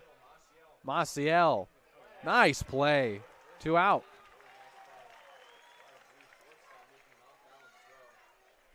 But that's because pitching coach Ed Gravel wants Cade to push his arms more away from his body in his motion and have his mechanics more in line to increase what already is electric velocity. But Coach Gravel says, listen, I'm telling you, by August, if he actually takes into consideration and watch what Randy Johnson does and try to mimic that with his own delivery, he can throw up to 97. He has no doubt about it. And Van Allen, who has really only gotten better as the season's moved along, has settled into his role out of a good reliever out of the pen, hometown of Atascadero, the senior at San Jose State, 6'8" right-hander, an ERA of 6. This is his 5th appearance, 6 innings pitched, 9 Ks, 3 walks. That pitch is swung through for strike 1 to even the count. Van Allen last pitched against these Foresters on the 26th. That was that Sunday game. He gave up a 2-run home run in that outing. Previously, he had been spectacular against the Foresters on the 19th when he went 2 2/3 and struck out 5. A pitch inside, ball 2. So he's already pitched against the Foresters twice this season, getting a third chance here, trying to make this one his best. Brand new ball game, tied at 2, and here's a 2-1 pitch. Swung through for strike 2, and that evens the count.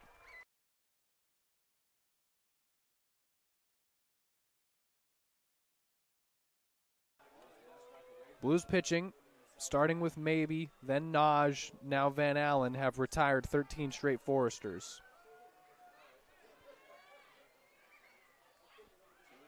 Here's a 2-2 pitch. He got him swinging. 14 in a row retired by the Blues. Home half. Blues bats going to try and break this tie. Price, Brooks, and McGuire coming up 6, 7, and 8.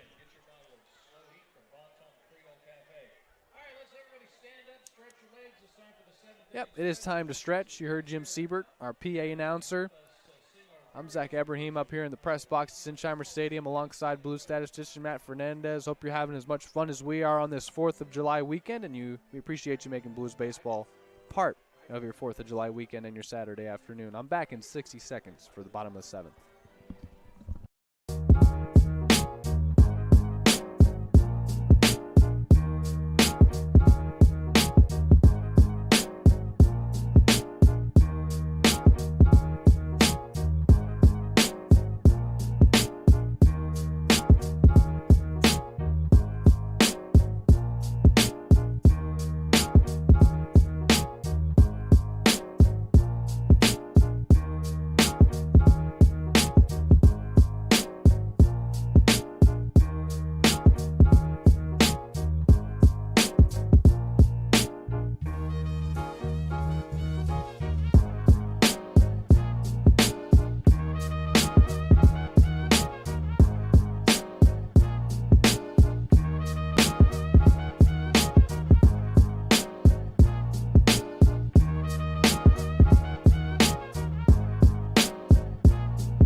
Bottom of the 7th, and Luke Harrison is the left-hander being deployed. Price lines one down the left field line for a base hit. And with his speed, Darius should be safe at second. The throw in from left, not in time. It's a stand-up leadoff double for Darius Price. And on the first pitch he sees from Luke Harrison, the first man deployed out of the pen for the Foresters. Blues in business, leadoff double.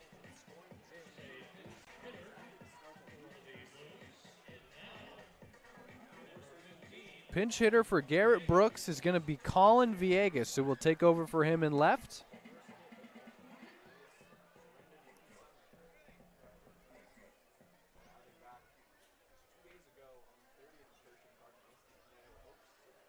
Luke Harrison, 6'2" left-hander, sophomore at University of Texas, Austin.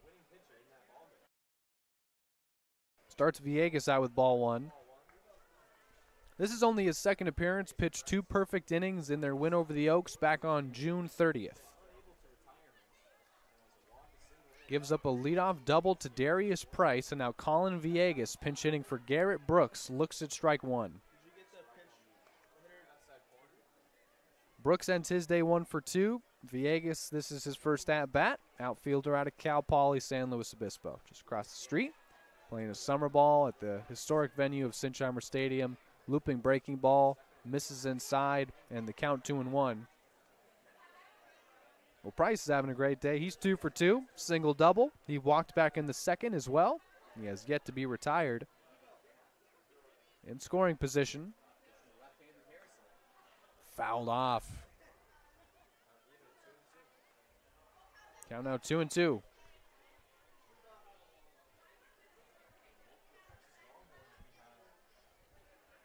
Blues really needed that shot in the arm. Price supplies it with a leadoff double. Villegas having a good at-bat here. Works the count full.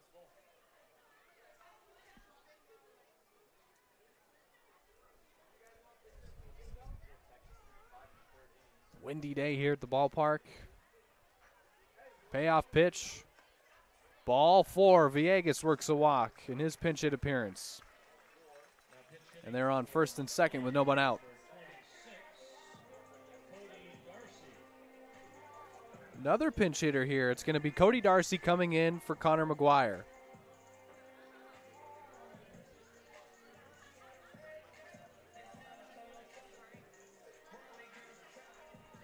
Blues in business with men on first and second and no one out. Bottom 7, brand new ball game. We're tied at 2. Blues scored both those runs on a throwing error from short. Miguel Santos for the Foresters threw to Higgins at first wide, bounced away. Shamela and Anderson came in to score as a result. Now it's Cody Darcy pinch hitting for Connor McGuire, his first at bat, and the lefty Harrison will step off.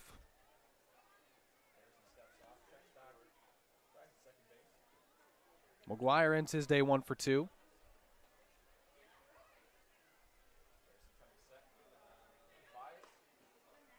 Darcy takes ball 1.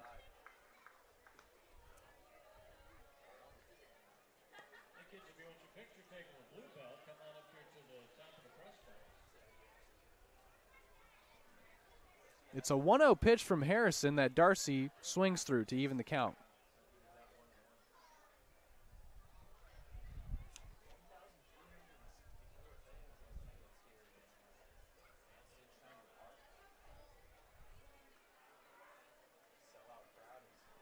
Ball and a strike. Darcy shows bunt, lays it down, foul. Strike 2.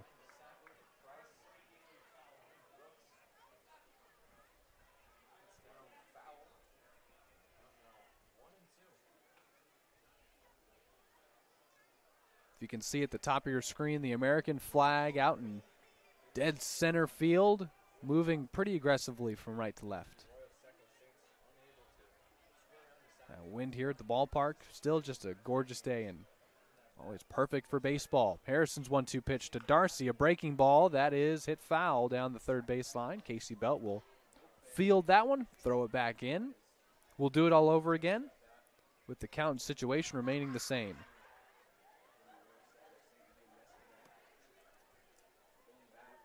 Darcy, the second straight pinch hitter deployed by Bob Miller. 1-2. Good take on the breaking ball, and it's 2-2. You are right, Matt. We have noticed it is Luke Mistoni who's going to hit for the first time since probably opening week.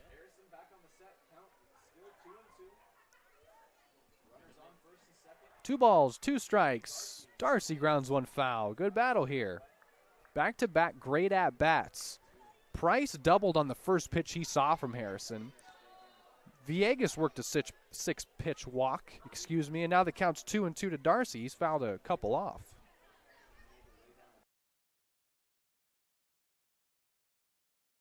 Seventh pitch of the at-bat coming up. Here comes Harrison. Gets Darcy swinging.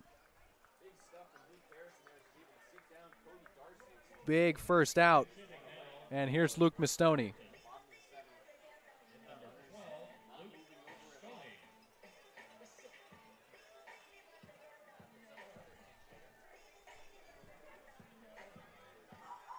Mistoni, who has been doing his thing on the mound, he's had 5 appearances on the mound, couple starts. He's got a 1.08 ERA in 8 1/3 innings pitched. But with the bat, started 6 games in the starting lineup for the Blues, got himself 15 at-bats, 4 hits, a double, no RBIs, but a chance to change that here. Looks at ball 1. The average at 267 for Mistoni in what is now his 16th at-bat of the season. So a guy who can do it all, and a guy who hasn't even played in college yet, on his way to Cal State Fullerton. Grounds one, through the left side for a base hit. Mistoni comes through. Here comes Price. It's 3-2, and the Blues take the lead.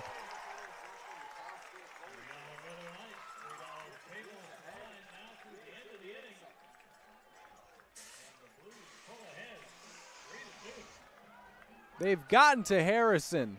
They've taken the lead. First RBI of the season for Mistoni, his 5th hit, and it's one of the biggest of the season to put the Blues in front, trailed by as many as 2-0. There was no scoring until the bottom of the 6th. We became tied at 2. All that changes here in the bottom of the 7th with the Blues taking their first lead.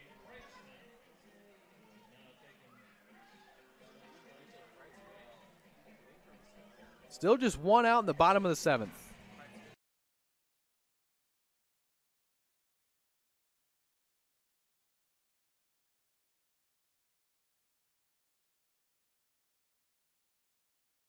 E.J. Kreitzman is pinch running for Luke Mistoni. Kreitzman will also take over in right field. Strike 1 to Aiden Anderson.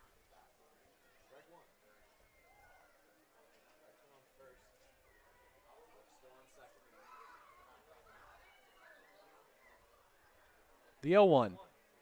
That almost got away. And a good dive from Everett to put himself in front of that one. Block it.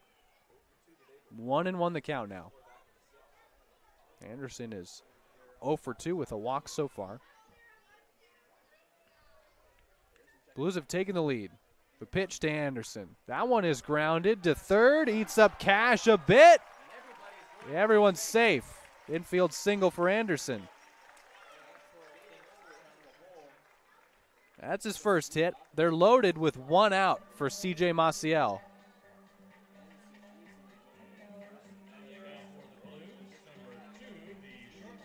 Wheels keep turning. It's their 3rd hit of the inning.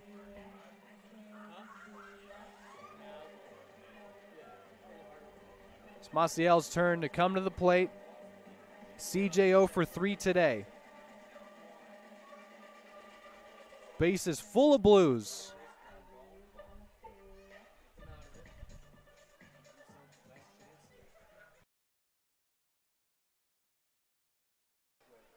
The pitch to CJ. Maciel lines one into center field for a base hit. 1 run is in. Here comes the second. Throw to third. Not in time. Maciel comes through. It's 5-2.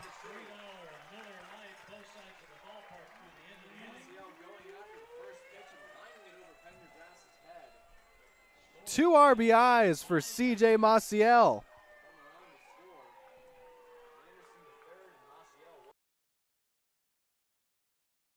Two RBI single for Maciel. It's 5-2 Blues. He advances to second on the throw. And that third is Aiden Anderson. Nathan Shamela now takes strike 1 from Luke Harrison. There it is.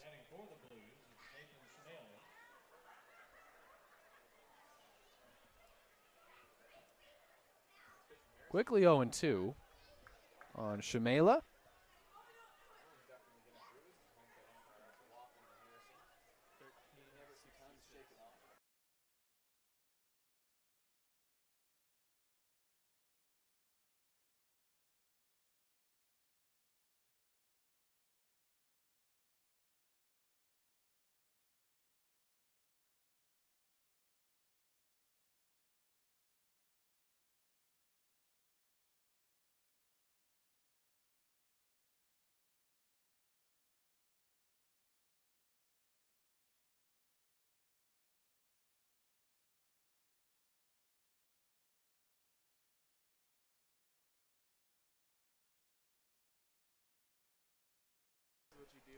The count 0-2, and Shamela grounds one to third. Cash plays it on a hop, throws to. Oh, they throw home, not in time. I was shocked by that decision. I thought he was going to first without question. It's 6-2. Anderson scores.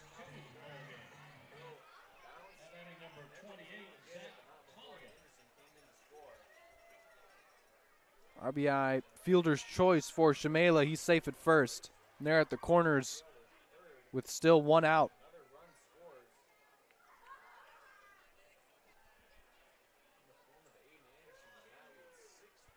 Maciel now at third.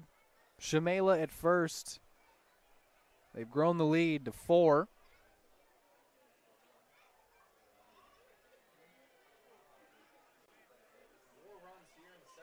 Throw to first. He's safe.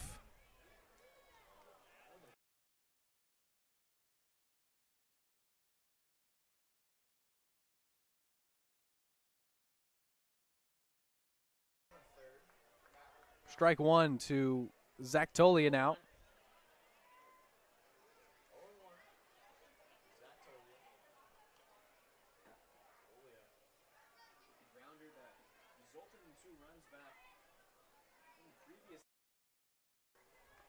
Tolia foul tips one into the glove, 0-2 now.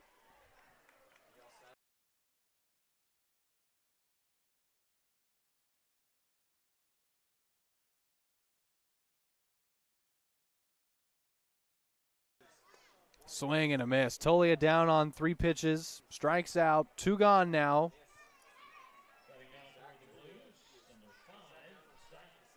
But the Blues have officially hit around in the inning. Zach Tollerman is the 9th and final Blues bat to come to the plate. It just feels like so many times in recent games that the Blues have had these big innings. We detailed them all in the open. 6-run innings to the Foresters, to the Oaks, and what end up being ugly losses. Blues bats finally coming through for one of those big innings themselves. They played 2 in the bottom of the 6th. They played 4 here in the bottom of the 7th to take a 6-2 lead. They're up to 9 total hits. They hit around in the inning. They get to the Foresters' bullpen. Just feels like a lot of things finally going the Blues' way. Great at-bats here in this inning specifically to set everyone up. 1 ball and 1 strike. Now 1-2 as Tollerman takes down the middle.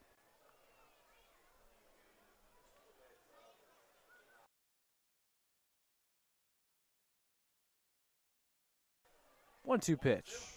Breaking ball. Good take by Tollerman. It's 2-2.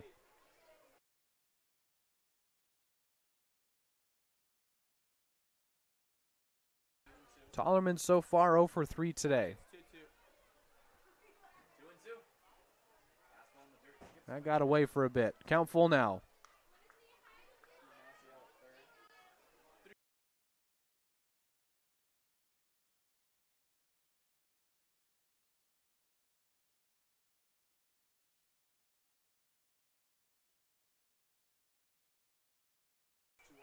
Everyone running, and Tollerman grounds one foul down the left side. With 2 out and the count full, everyone will be in motion again. It's Shamela at first, Maciel at third. They're at their corners with 2 out. Blues have scored 4 in the inning and officially hit around. This is Tollerman awaiting a payoff pitch from Luke Harrison. Here it is, ball 4. They're loaded for Darius Price, who led off the inning with a double. He'll get his second at-bat of the bottom of the 7th. Here comes Bill Pintard. So Price will not do it against the same pitcher he saw. It'll be his second at-bat of the inning, and it'll be against the second pitcher of the inning.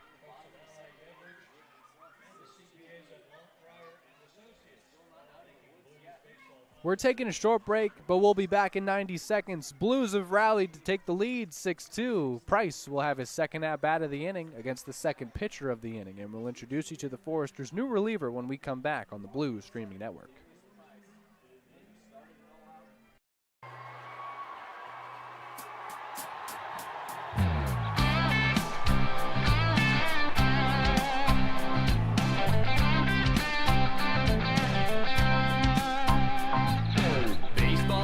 season's underway. You'd better get ready for a brand new day. Hey, St. Louis, what do you say? The Blues are gonna win today. We're singing now. Go Blues, go! Go Blues, go! Hey, St. Louis, what do you say? The Blues are gonna win today. Go Blues, go! Go Blues, go! Hey, St. Louis, what do you say? The Blues are gonna win today. They got the hitters, pitchers, and speed to be the best in the West, indeed. Shinshama Park is where they play. So come on down and watch today.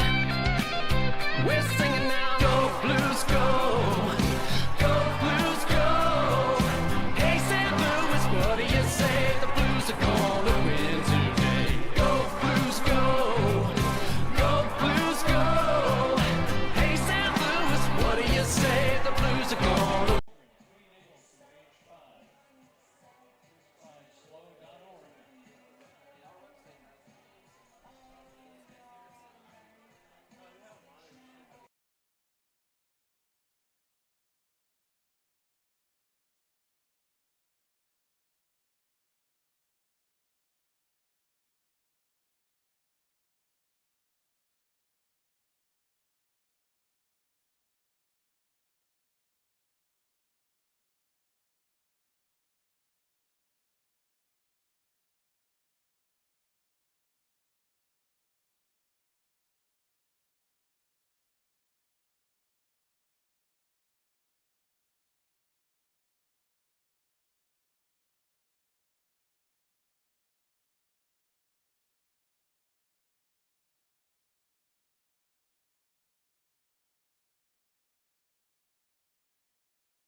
Bases loaded for Darius Price. Takes ball one from Cole Reeves, who's been inserted. Blues officially get to Luke Harrison. They played 4 off of him in the inning. Cole Reeves, second appearance of the season as senior at a Dallas Baptist. Hasn't given up a run this season, only 1 hit allowed. Called upon to get out of this never-ending bottom of the 7th, and Price swings through strike 1.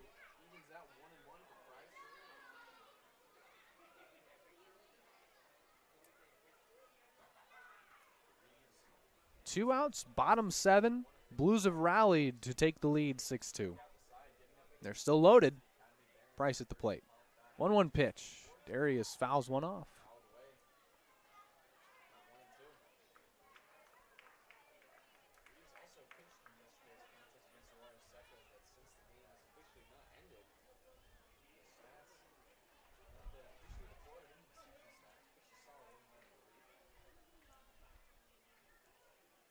One ball, 2 strikes. Reeves comes home to Price. A breaking ball got him looking to end the inning. And it ends as Reese strikes out Price looking. Brand new ball game. It's been turned on its head by the Blues. They played 2 to tie it in the bottom of the 6th and played 4 to take the lead in the bottom of the 7th. Our score is 6-2. We're headed to the 8th. Footloose Frenzy taking place out in left field. Man, that's a lot of kids. A lot of kids in today's Footloose Frenzy. A lot of fun being had at the ballpark, and we're happy to be bringing you every pitch of every game here on the Blue Streaming Network. Taking a short break, and we'll be back. Thanks for hanging out.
It's Rylan Charles pinch hitting for the Foresters, and he'll fill in for Josh Stinson in center field. He's leading off the 8th against Cade Van Allen, who's in to pitch his second inning out of the pen. Fires a fastball down the middle for strike one. What a crowd, what a day, and what a game so far. 1,364 the attendance today. Lord knows how many we're going to have tomorrow.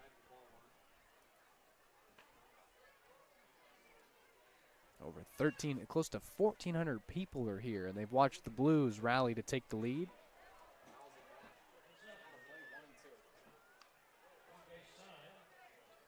Cade Van Allen trying to continue what has been a phenomenal trend. Blues pitching has not allowed a base runner since the 3rd inning. Wow. 1-2 pitch. Got him swinging. Charles down on strikes. 4th straight batter sat down by Van Allen.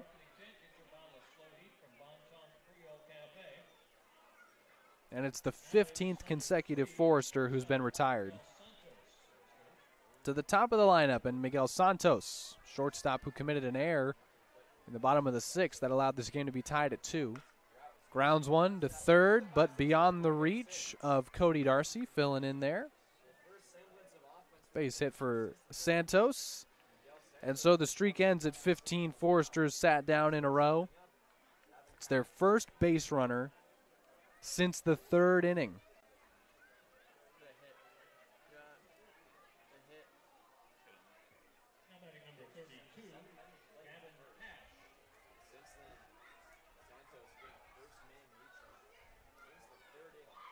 Gavin Cash 0 for 3 today. Checked his swing, took ball 1.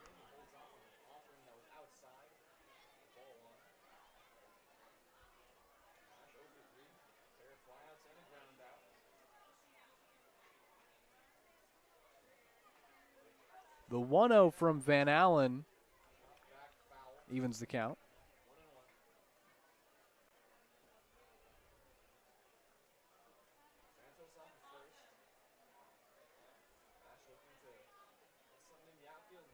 Cade Van Allen has come into his own. 3rd appearance against the Foresters this season. Had retired 4 in a row until Santos singled against him. He's safe at first now. 1-1 pitch outside. So Santos singled. It's his first hit of the day. He's now 1 for 3. He reached on an error in the first as well.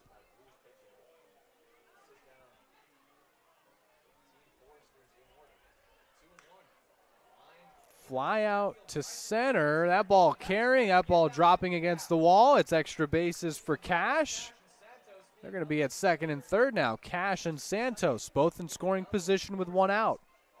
And it's a big double by Gavin Cash.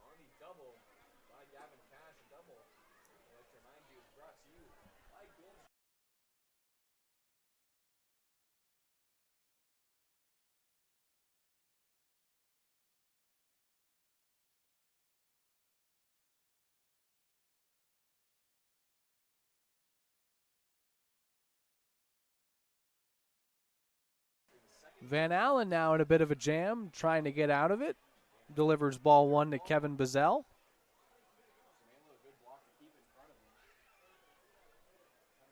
A single from Santos, a double from Cash. They're at 2nd and 3rd. Bazell 2 for 3 today. First time facing Van Allen. 1-0 pitch. Out to right, drifting foul.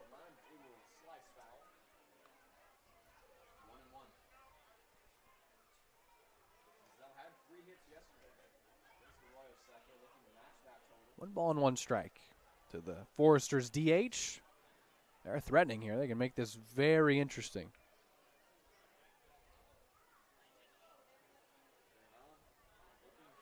One pitch from Cade Van Allen. Fired high, 2-1 now.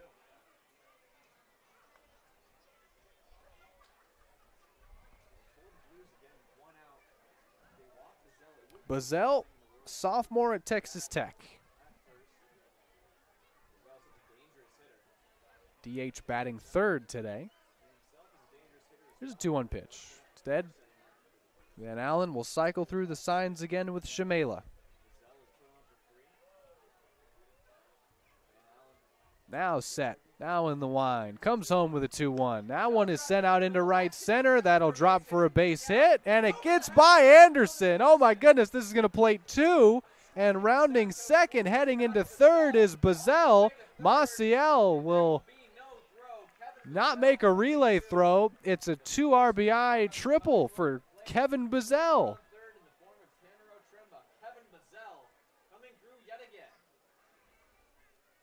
What a huge hit here. 2 RBI triple. It's 6-4. Still only 1 out. Here comes Ed Gravel. Tying run is going to be at the plate in the form of Tanner Otremba.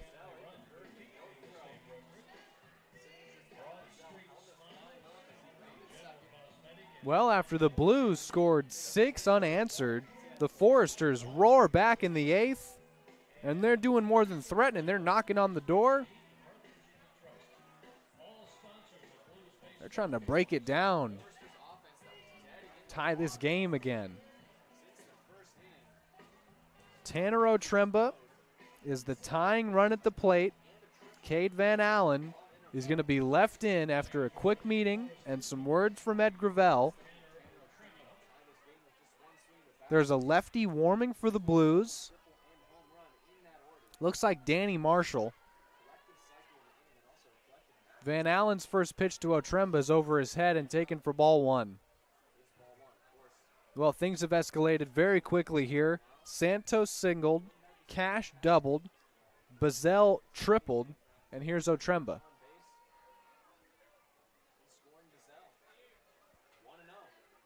That gets away. A wild pitch is going to have the 5th run come in to score. And trotting home is Kevin Bazell. And that was a bit of a cocky little strut home from Bazell, as Shamela didn't know where the ball had gone. It's a wild pitch. The game's 6-5.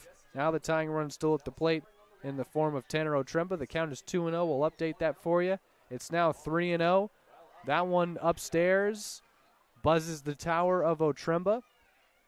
It's a little phrase that Nico Calancini taught me for fastballs that are high and inside. Van Allen now set. His 3-0 pitch in what is now a 1-run ball game is in there down the middle for strike 1.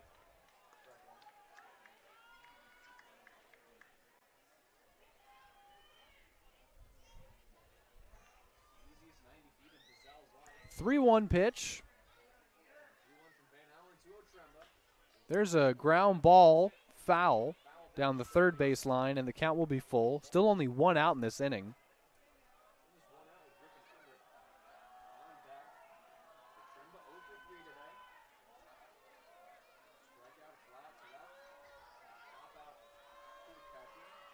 Count's full. Hot sauce needed. And a payoff on its way from Van Allen. The pitch. Swing and a miss. There's 2 out.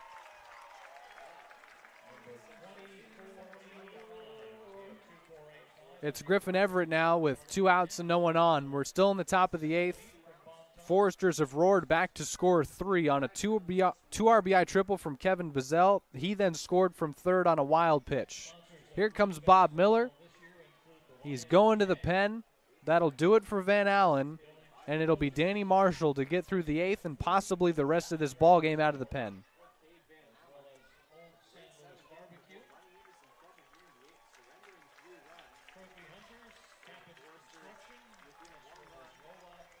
Van Allen exits. Marshall enters. Big spot here for Danny Marshall. He'll face Griffin Everett with the bases empty and 2 out in a 1-run ball game of the top of the 9th. Top of the 8th, excuse me. Let's not mess the inning up now, Zach. We'll be back in 60 seconds for the top of the 8th.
We're in the top of the 8th with our score 6-5. Danny Marshall's in to pitch for the Blues with 2 outs, and Griffin Everett coming to the plate. First pitch from Marshall, a fastball in there for a strike. Ed Gravel's been working with Marshall on his delivery. Says the ball's coming out of his hand, and now it's just electric. Quickly 0-2. Went off speed to get ahead. Oh, this is the loudest the hot sauce chants have been all season. This capacity crowd, close to 1,400 in attendance. Marshall set, his 0-2 pitch on its way. Grounded to short. Maciel, throw to first. He got him. Inning over. We're headed to the bottom of the 8th, and the Blues bats a chance to get some runs back.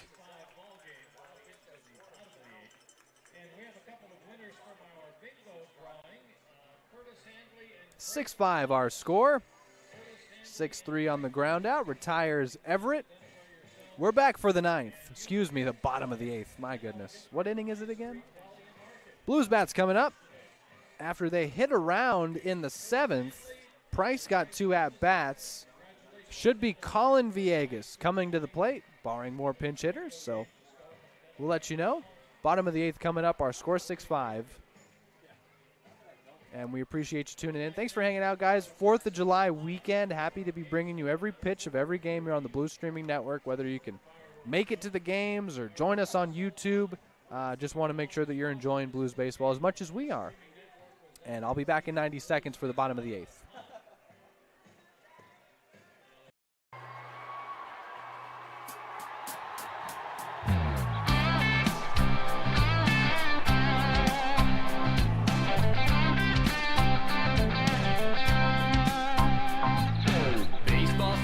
Underway.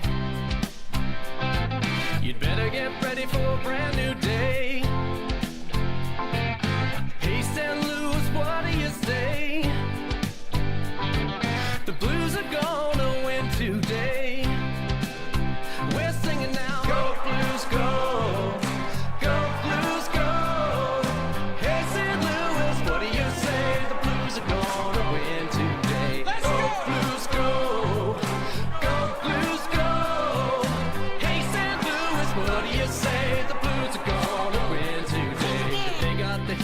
Pitchers and speed to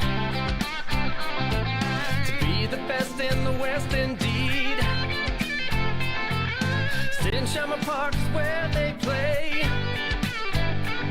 So come on down and watch today. We're singing now. Go Blues, go. Go Blues, go. Hey, St. Louis, what do you say? The Blues are gonna win today. Go Blues, go.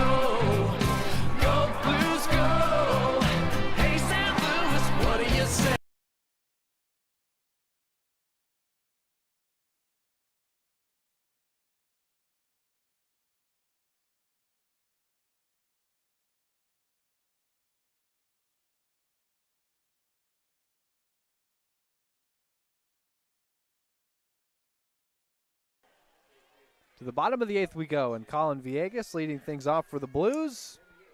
What a fun game this has been. 6-5 our score. Blues in front. Villegas swings and misses.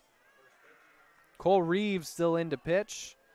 He ended that never-ending bottom of the 7th, seemingly for the Blues. They played at 4 in the inning. Price got himself 2 at-bats. He doubled in the first. He struck out to end the inning in his second. Foresters come back with 3 of their own in the top half of this inning.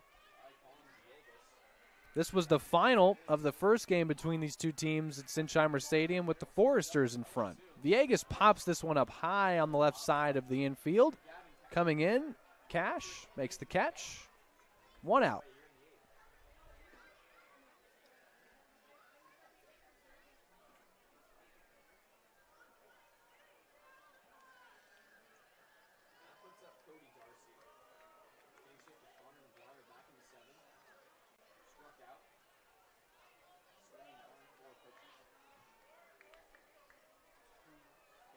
One out, bottom 8. No one on for Cody Darcy. Takes a strike from Cole Reeves. Reeves, the 6'4" right-hander out of Dallas Baptist. He's Dallas through and through. He's from Dallas, born and raised. 0-1 pitch. That in the dirt, 1-1.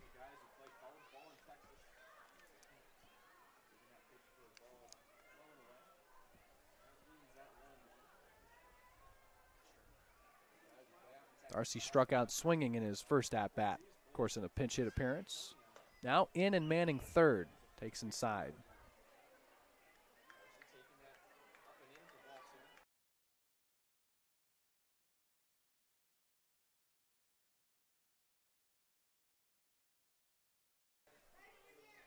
Two balls and one strike. Reeves comes home. Darcy looks at a pitch in the dirt.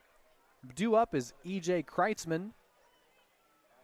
He took over in right field for Luke Pemberton and pinch ran for Luke Mistoni, who in his pinch hit appearance came through with an RBI single. That gave the Blues the lead, 3-2. Bunch of offense here late in the game. 3-1. Darcy lines one. Play made by Cash. He'll throw to first. Oh, my goodness. What a pick and what a throw from Gavin Cash. There's two out. Whew. First you said, okay, that might get by him. Then you said, okay, that hop's going to eat him up.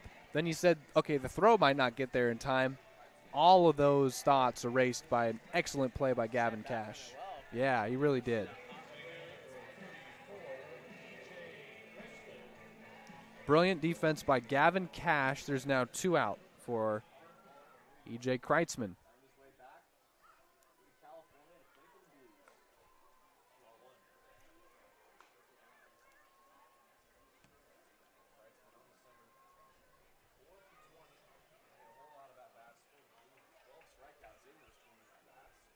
E.J. Kreitzman, outfielder out of Columbia. From La Jolla, California. Went to La Jolla High. Grounds that one foul. E.J. was a phenomenal high school quarterback. 2 seasons at quarterback for La Jolla High School. His senior year set school records for passing yards, completion percentage, touchdowns, completions. One of the greatest high school quarterback seasons in the history of high school football was by this man at the plate, E.J. Kreitzman.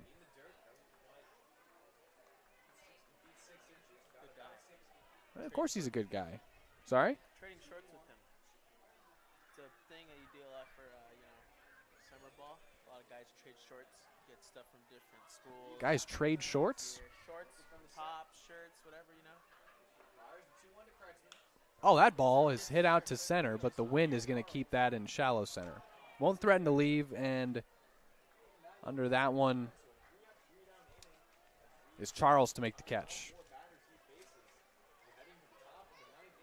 We're going to enter the 9th inning with our score 6-5. Better not go anywhere. We'll bring you the final frame. Danny Marshall's on to pitch the top of the 9th. The Blues are 3 outs away.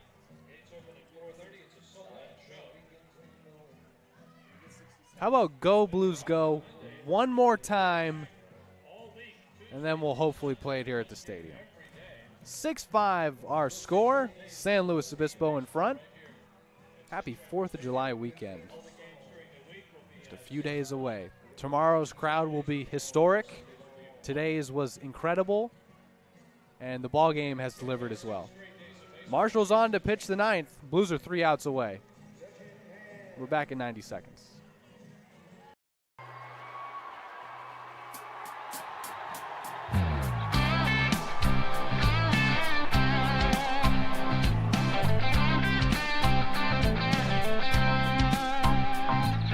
Baseball season's underway.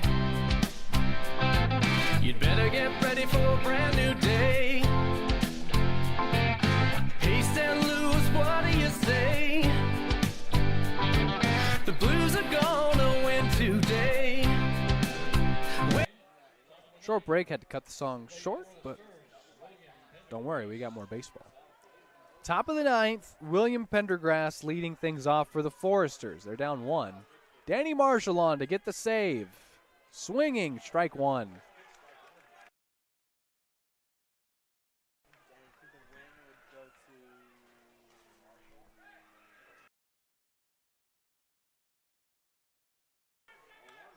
Fouled off, and the count quickly 0-2. Danny Marshall looking for a 4-out save.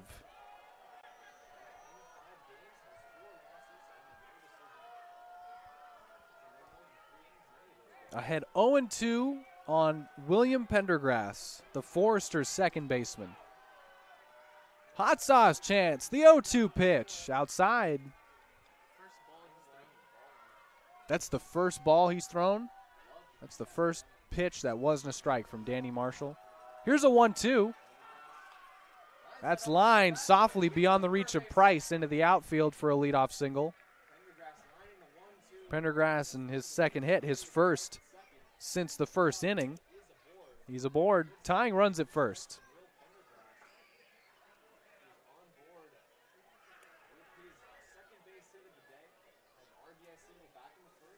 Cade Higgins.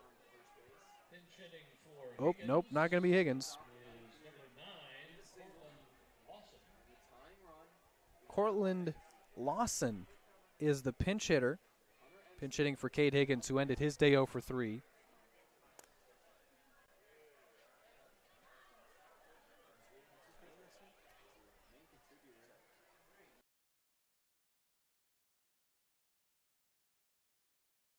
First at bat for Cortland Lawson, top 9. Foresters get the tying run on first. The pitch from Marshall is lined into center field for a second straight base hit.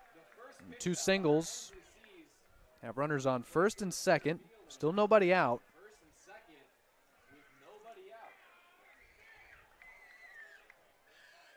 Lawson on the first pitch he sees. Singles. Here comes Ed Gravel. Have a quick word with Danny Marshall.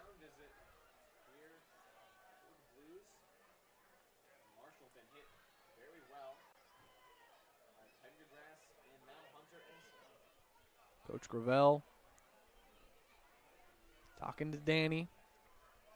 Has done extensive work with him in the pen on his delivery and mechanics and trying to make his fastball more electric coming out of his hand. Back-to-back singles against him here in the top of the 9th to put him in a stress situation. Kevin Lyons is warming as well for the Blues in the pen. He'll come on if things get any more interesting.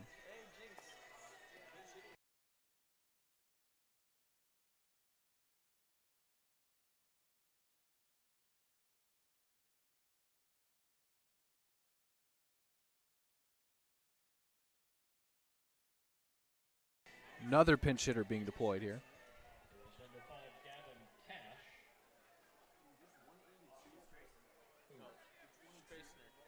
Austin Strassner is pinch hitting for Kyle Casper.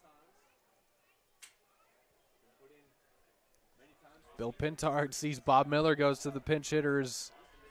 They came through for him. We'll see if they can come through for the Foresters. Strassner, after Casper ends his day 0 for 3, stands in with runners on first and second. Still no outs. Pops the bunt up. Marshall. Oh, Tolia dove in front of Marshall and made the catch.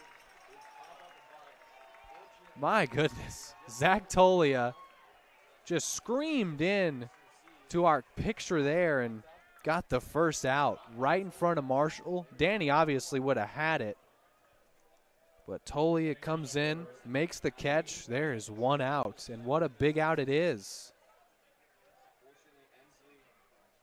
1 out in the top of the 9th. Here's Rylan Charles, who struck out in his pinch hit appearance back in the 8th. But go-ahead run for the Foresters is on base. Marshall starts him out with strike 1. It's exactly what Danny needed, a quick out. Bunt popped up by Strassner, so that didn't work out. And now a ground ball would just be beautiful. 0-1 pitch on its way from Danny Marshall, the lefty out of Arizona State. Fired in there 0-2. Now you'll take anything. Hot sauce, a ground ball. Let's see what Marshall has dialed up on an 0-2 pitch. You can hear the cowbells and the chants. 1,300 plus on hand. Here's an 0-2. That's a ground ball to second. Price, it eats him up. Everyone's safe. They're loaded. That's going to be an E4. Charles reaches safely on the air from Price. Things have gotten interesting, but Marshall's going to stay in the game.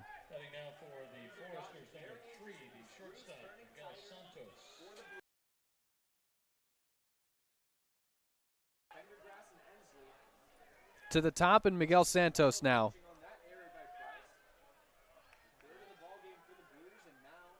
Marshall starts him out with strike one.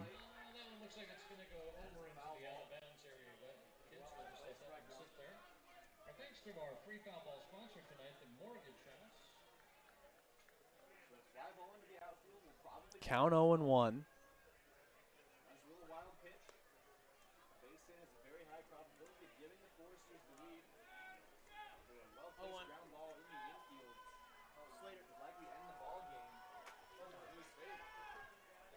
Santos, 1 for 3, got his first hit back in the 8th, and his first time facing Marshall. 0-1. Breaking ball hit beyond the reach of Darcy. This game is tied, and now the Foresters have taken the lead.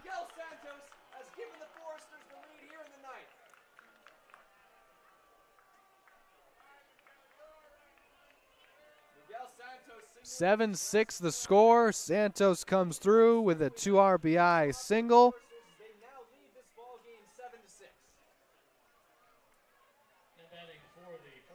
They're on first and second with 1 out. And here is Gavin Cash. That got by Darcy. It was a screaming base hit. Line drive into left field by Santos. Gives the Foresters a 7-6 lead. And Marshall gets him to swing through strike one.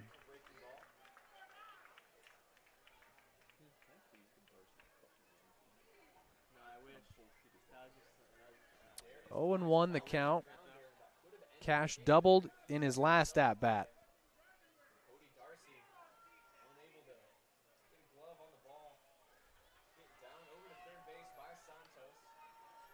0-1 pitch. That's outside, ball one. They're on first and second. Foresters have taken the lead on a 2 RBI single from Santos. They plated 5 runs in the 8th and now in the 9th to take the lead. Ball and a strike. Swung through for strike 2. Blues bats will be coming up in the bottom of the 9th. But first, Marshall trying to keep the deficit at now just 1.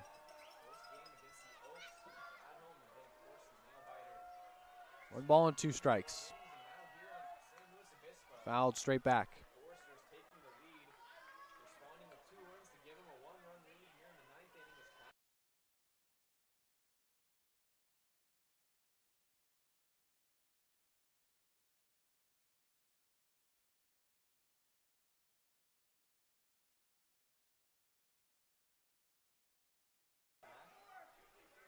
On 2 strikes, Marshall set and the pitch.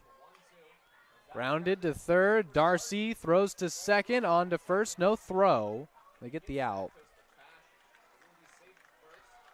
So now at first and third, Cash reaches on a fielder's choice. There's 2 out for Kevin Bazell.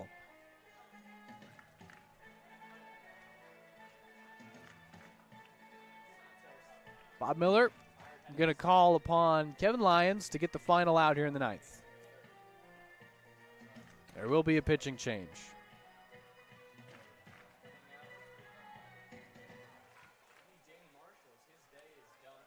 Marshall's day ends, unable to get the save. And it'll be Lyons in to face Bazell.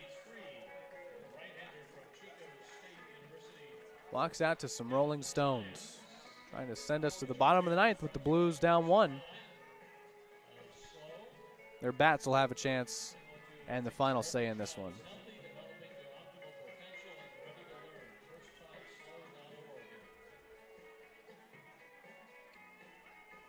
Lions will warm and get ready to face Bazell with runners at the corners and 2 out in the top of the 9th. Foresters have taken the lead here on a 2 RBI single from Miguel Santos. I'll be back in 90 seconds.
Top 9, and they're on the corners with 2 out. Kevin Lyons into pitch, excuse me, facing Kevin Bazell. Trying to keep the deficit at just 1 for the Blues bat, so we'll be coming up in the bottom of the 9th. Lyons, his first pitch, it's inside and hit Bazell. Bazell stares him down the whole way down to first. All right. Well, they're loaded with 2 out now for Tanner Otremba.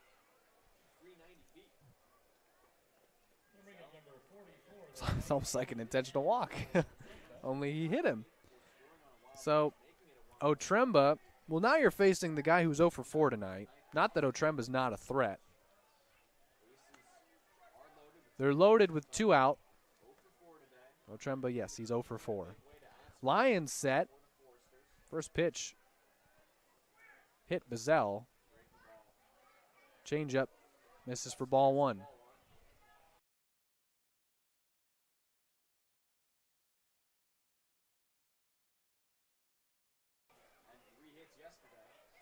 A ball and no strikes. Fastball in there. 1-1.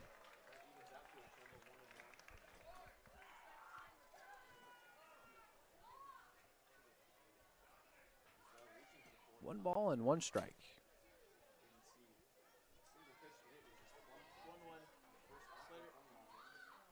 Lions fires. Popped up, back spin. That is going to end up in the crowd for a souvenir. And strike 2.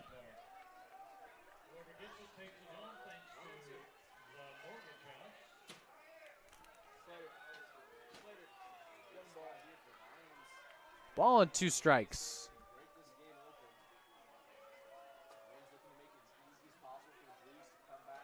And at top of the 9th, that's taken much longer than we anticipated. The pitch popped up and playable for the infield. Price is under it, calling for it now, and shallow center makes the catch.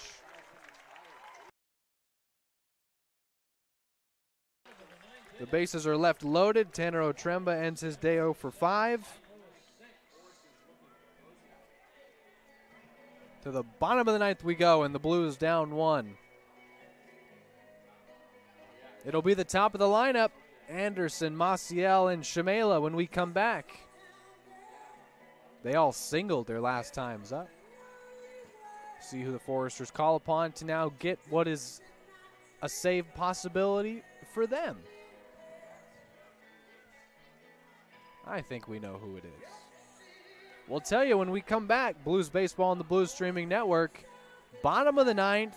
We're back in a minute. Final chance for the Blues to get back in the win column.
Aiden Anderson gets his chance to lead off the bottom of the ninth against Nick Proctor, the Foresters closer. Senior at Cal. He's got 3 saves this season, 6 appearances. This will be his 7th. Through 8 innings pitched, he has struck out 15 batters, only allowed 2 walks and 3 hits the entire season.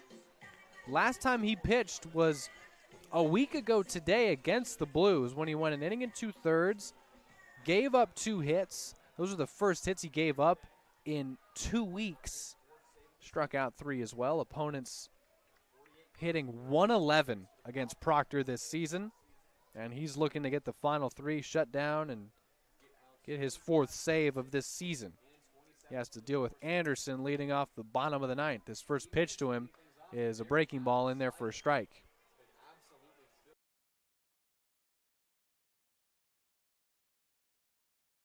Returning Forester and a staple of their bullpen.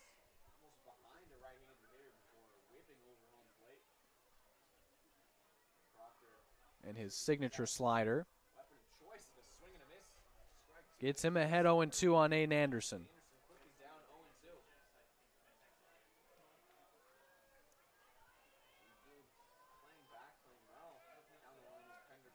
Oh, defensive ones? Okay, yeah, I got you.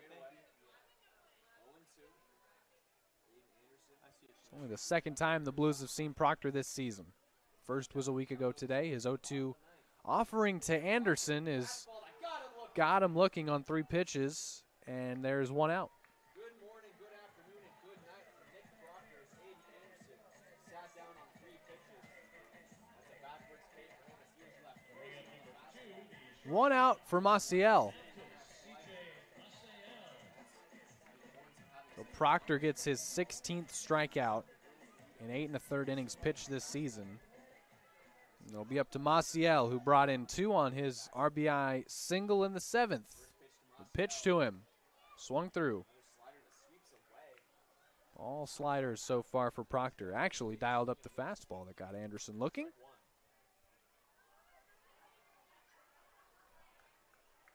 And his 0-1 to Maciel. High, and it's 1-1. First ball he's thrown.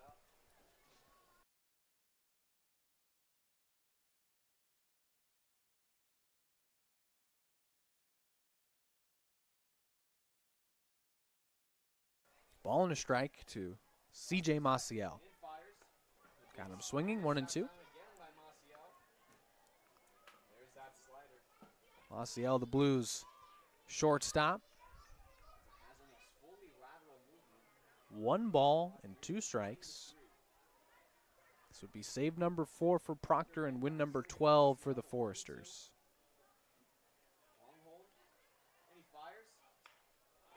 Soft liner over to second. Straisner throws to first. 2 gone. It would be the 3rd straight loss for the Blues.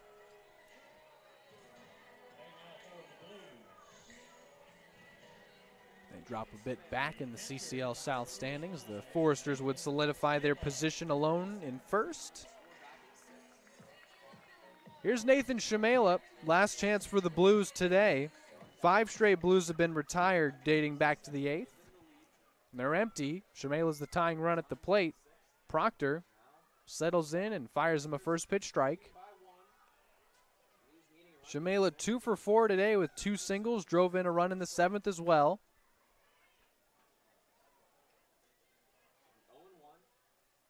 Proctor's second pitch to him after a long pause, and now the full delivery, and he's 0-2.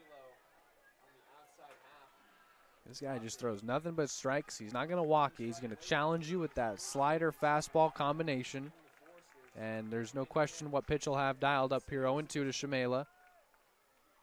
Blues down to their final strike. Got him swinging.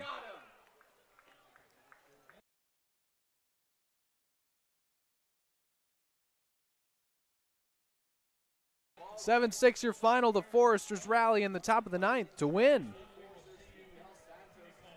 Give the Blues their 3rd straight loss in a row. Santa Barbara moves to 12-7 on the season. Blues now 10-14. They'll drop back a bit in the South. Foresters get another game up on the Blues and the rest of the CCL. The Foresters continue their winning ways. They've now won 10 of their last 13. They are 8-2 in their last 10. And they defeat the Blues 7-6 here on a Saturday afternoon. And this capacity crowd will unfortunately leave. Hopefully still in good spirits. You got the rest of the day to go grab dinner, do whatever you want for the rest of the night. But you better be back here either at the stadium or joining us on the Blue Streaming Network for tomorrow's Sunday night contest between the Blues and the Arroyo Seco Saints. First pitch shortly after 6 tomorrow. We'll have a full ball game for you. Another CCL South battle between the Blues and Saints, followed by a fireworks show, which we will have shortly after the final out of tomorrow's ball game. We'll have the fireworks show for you, shown live here on the Blue Streaming Network, and of course every pitch of the ball game as well.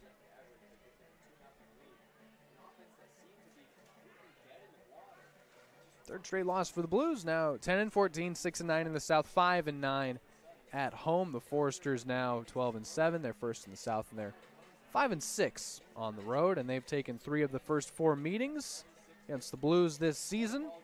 But we'll be back tomorrow. First pitch shortly after 6 for the entire Blues organization. Blues statistician Matt Fernandez, PA announcer Jim Siebert, our director of press box operations Johnny Huber, Jacob Slater for working the scoreboard, all our other interns. I've been Zach Ibrahim saying so long from Sinsheimer Stadium. We'll be back for game 25 of this Blues season on what is our day, essentially our 4th of July ball game. The day before the 4th of July weekend here in San Luis Obispo. Help us celebrate Independence Day tomorrow on the air and at the ballpark. We're going to have a lot of fun. It's going to be a historic crowd, and we'll make sure to display that on the broadcast tomorrow. But I've been Zach Ibrahim. We will talk to you tomorrow at 6. Take it easy. We'll do the same. Good night, everybody.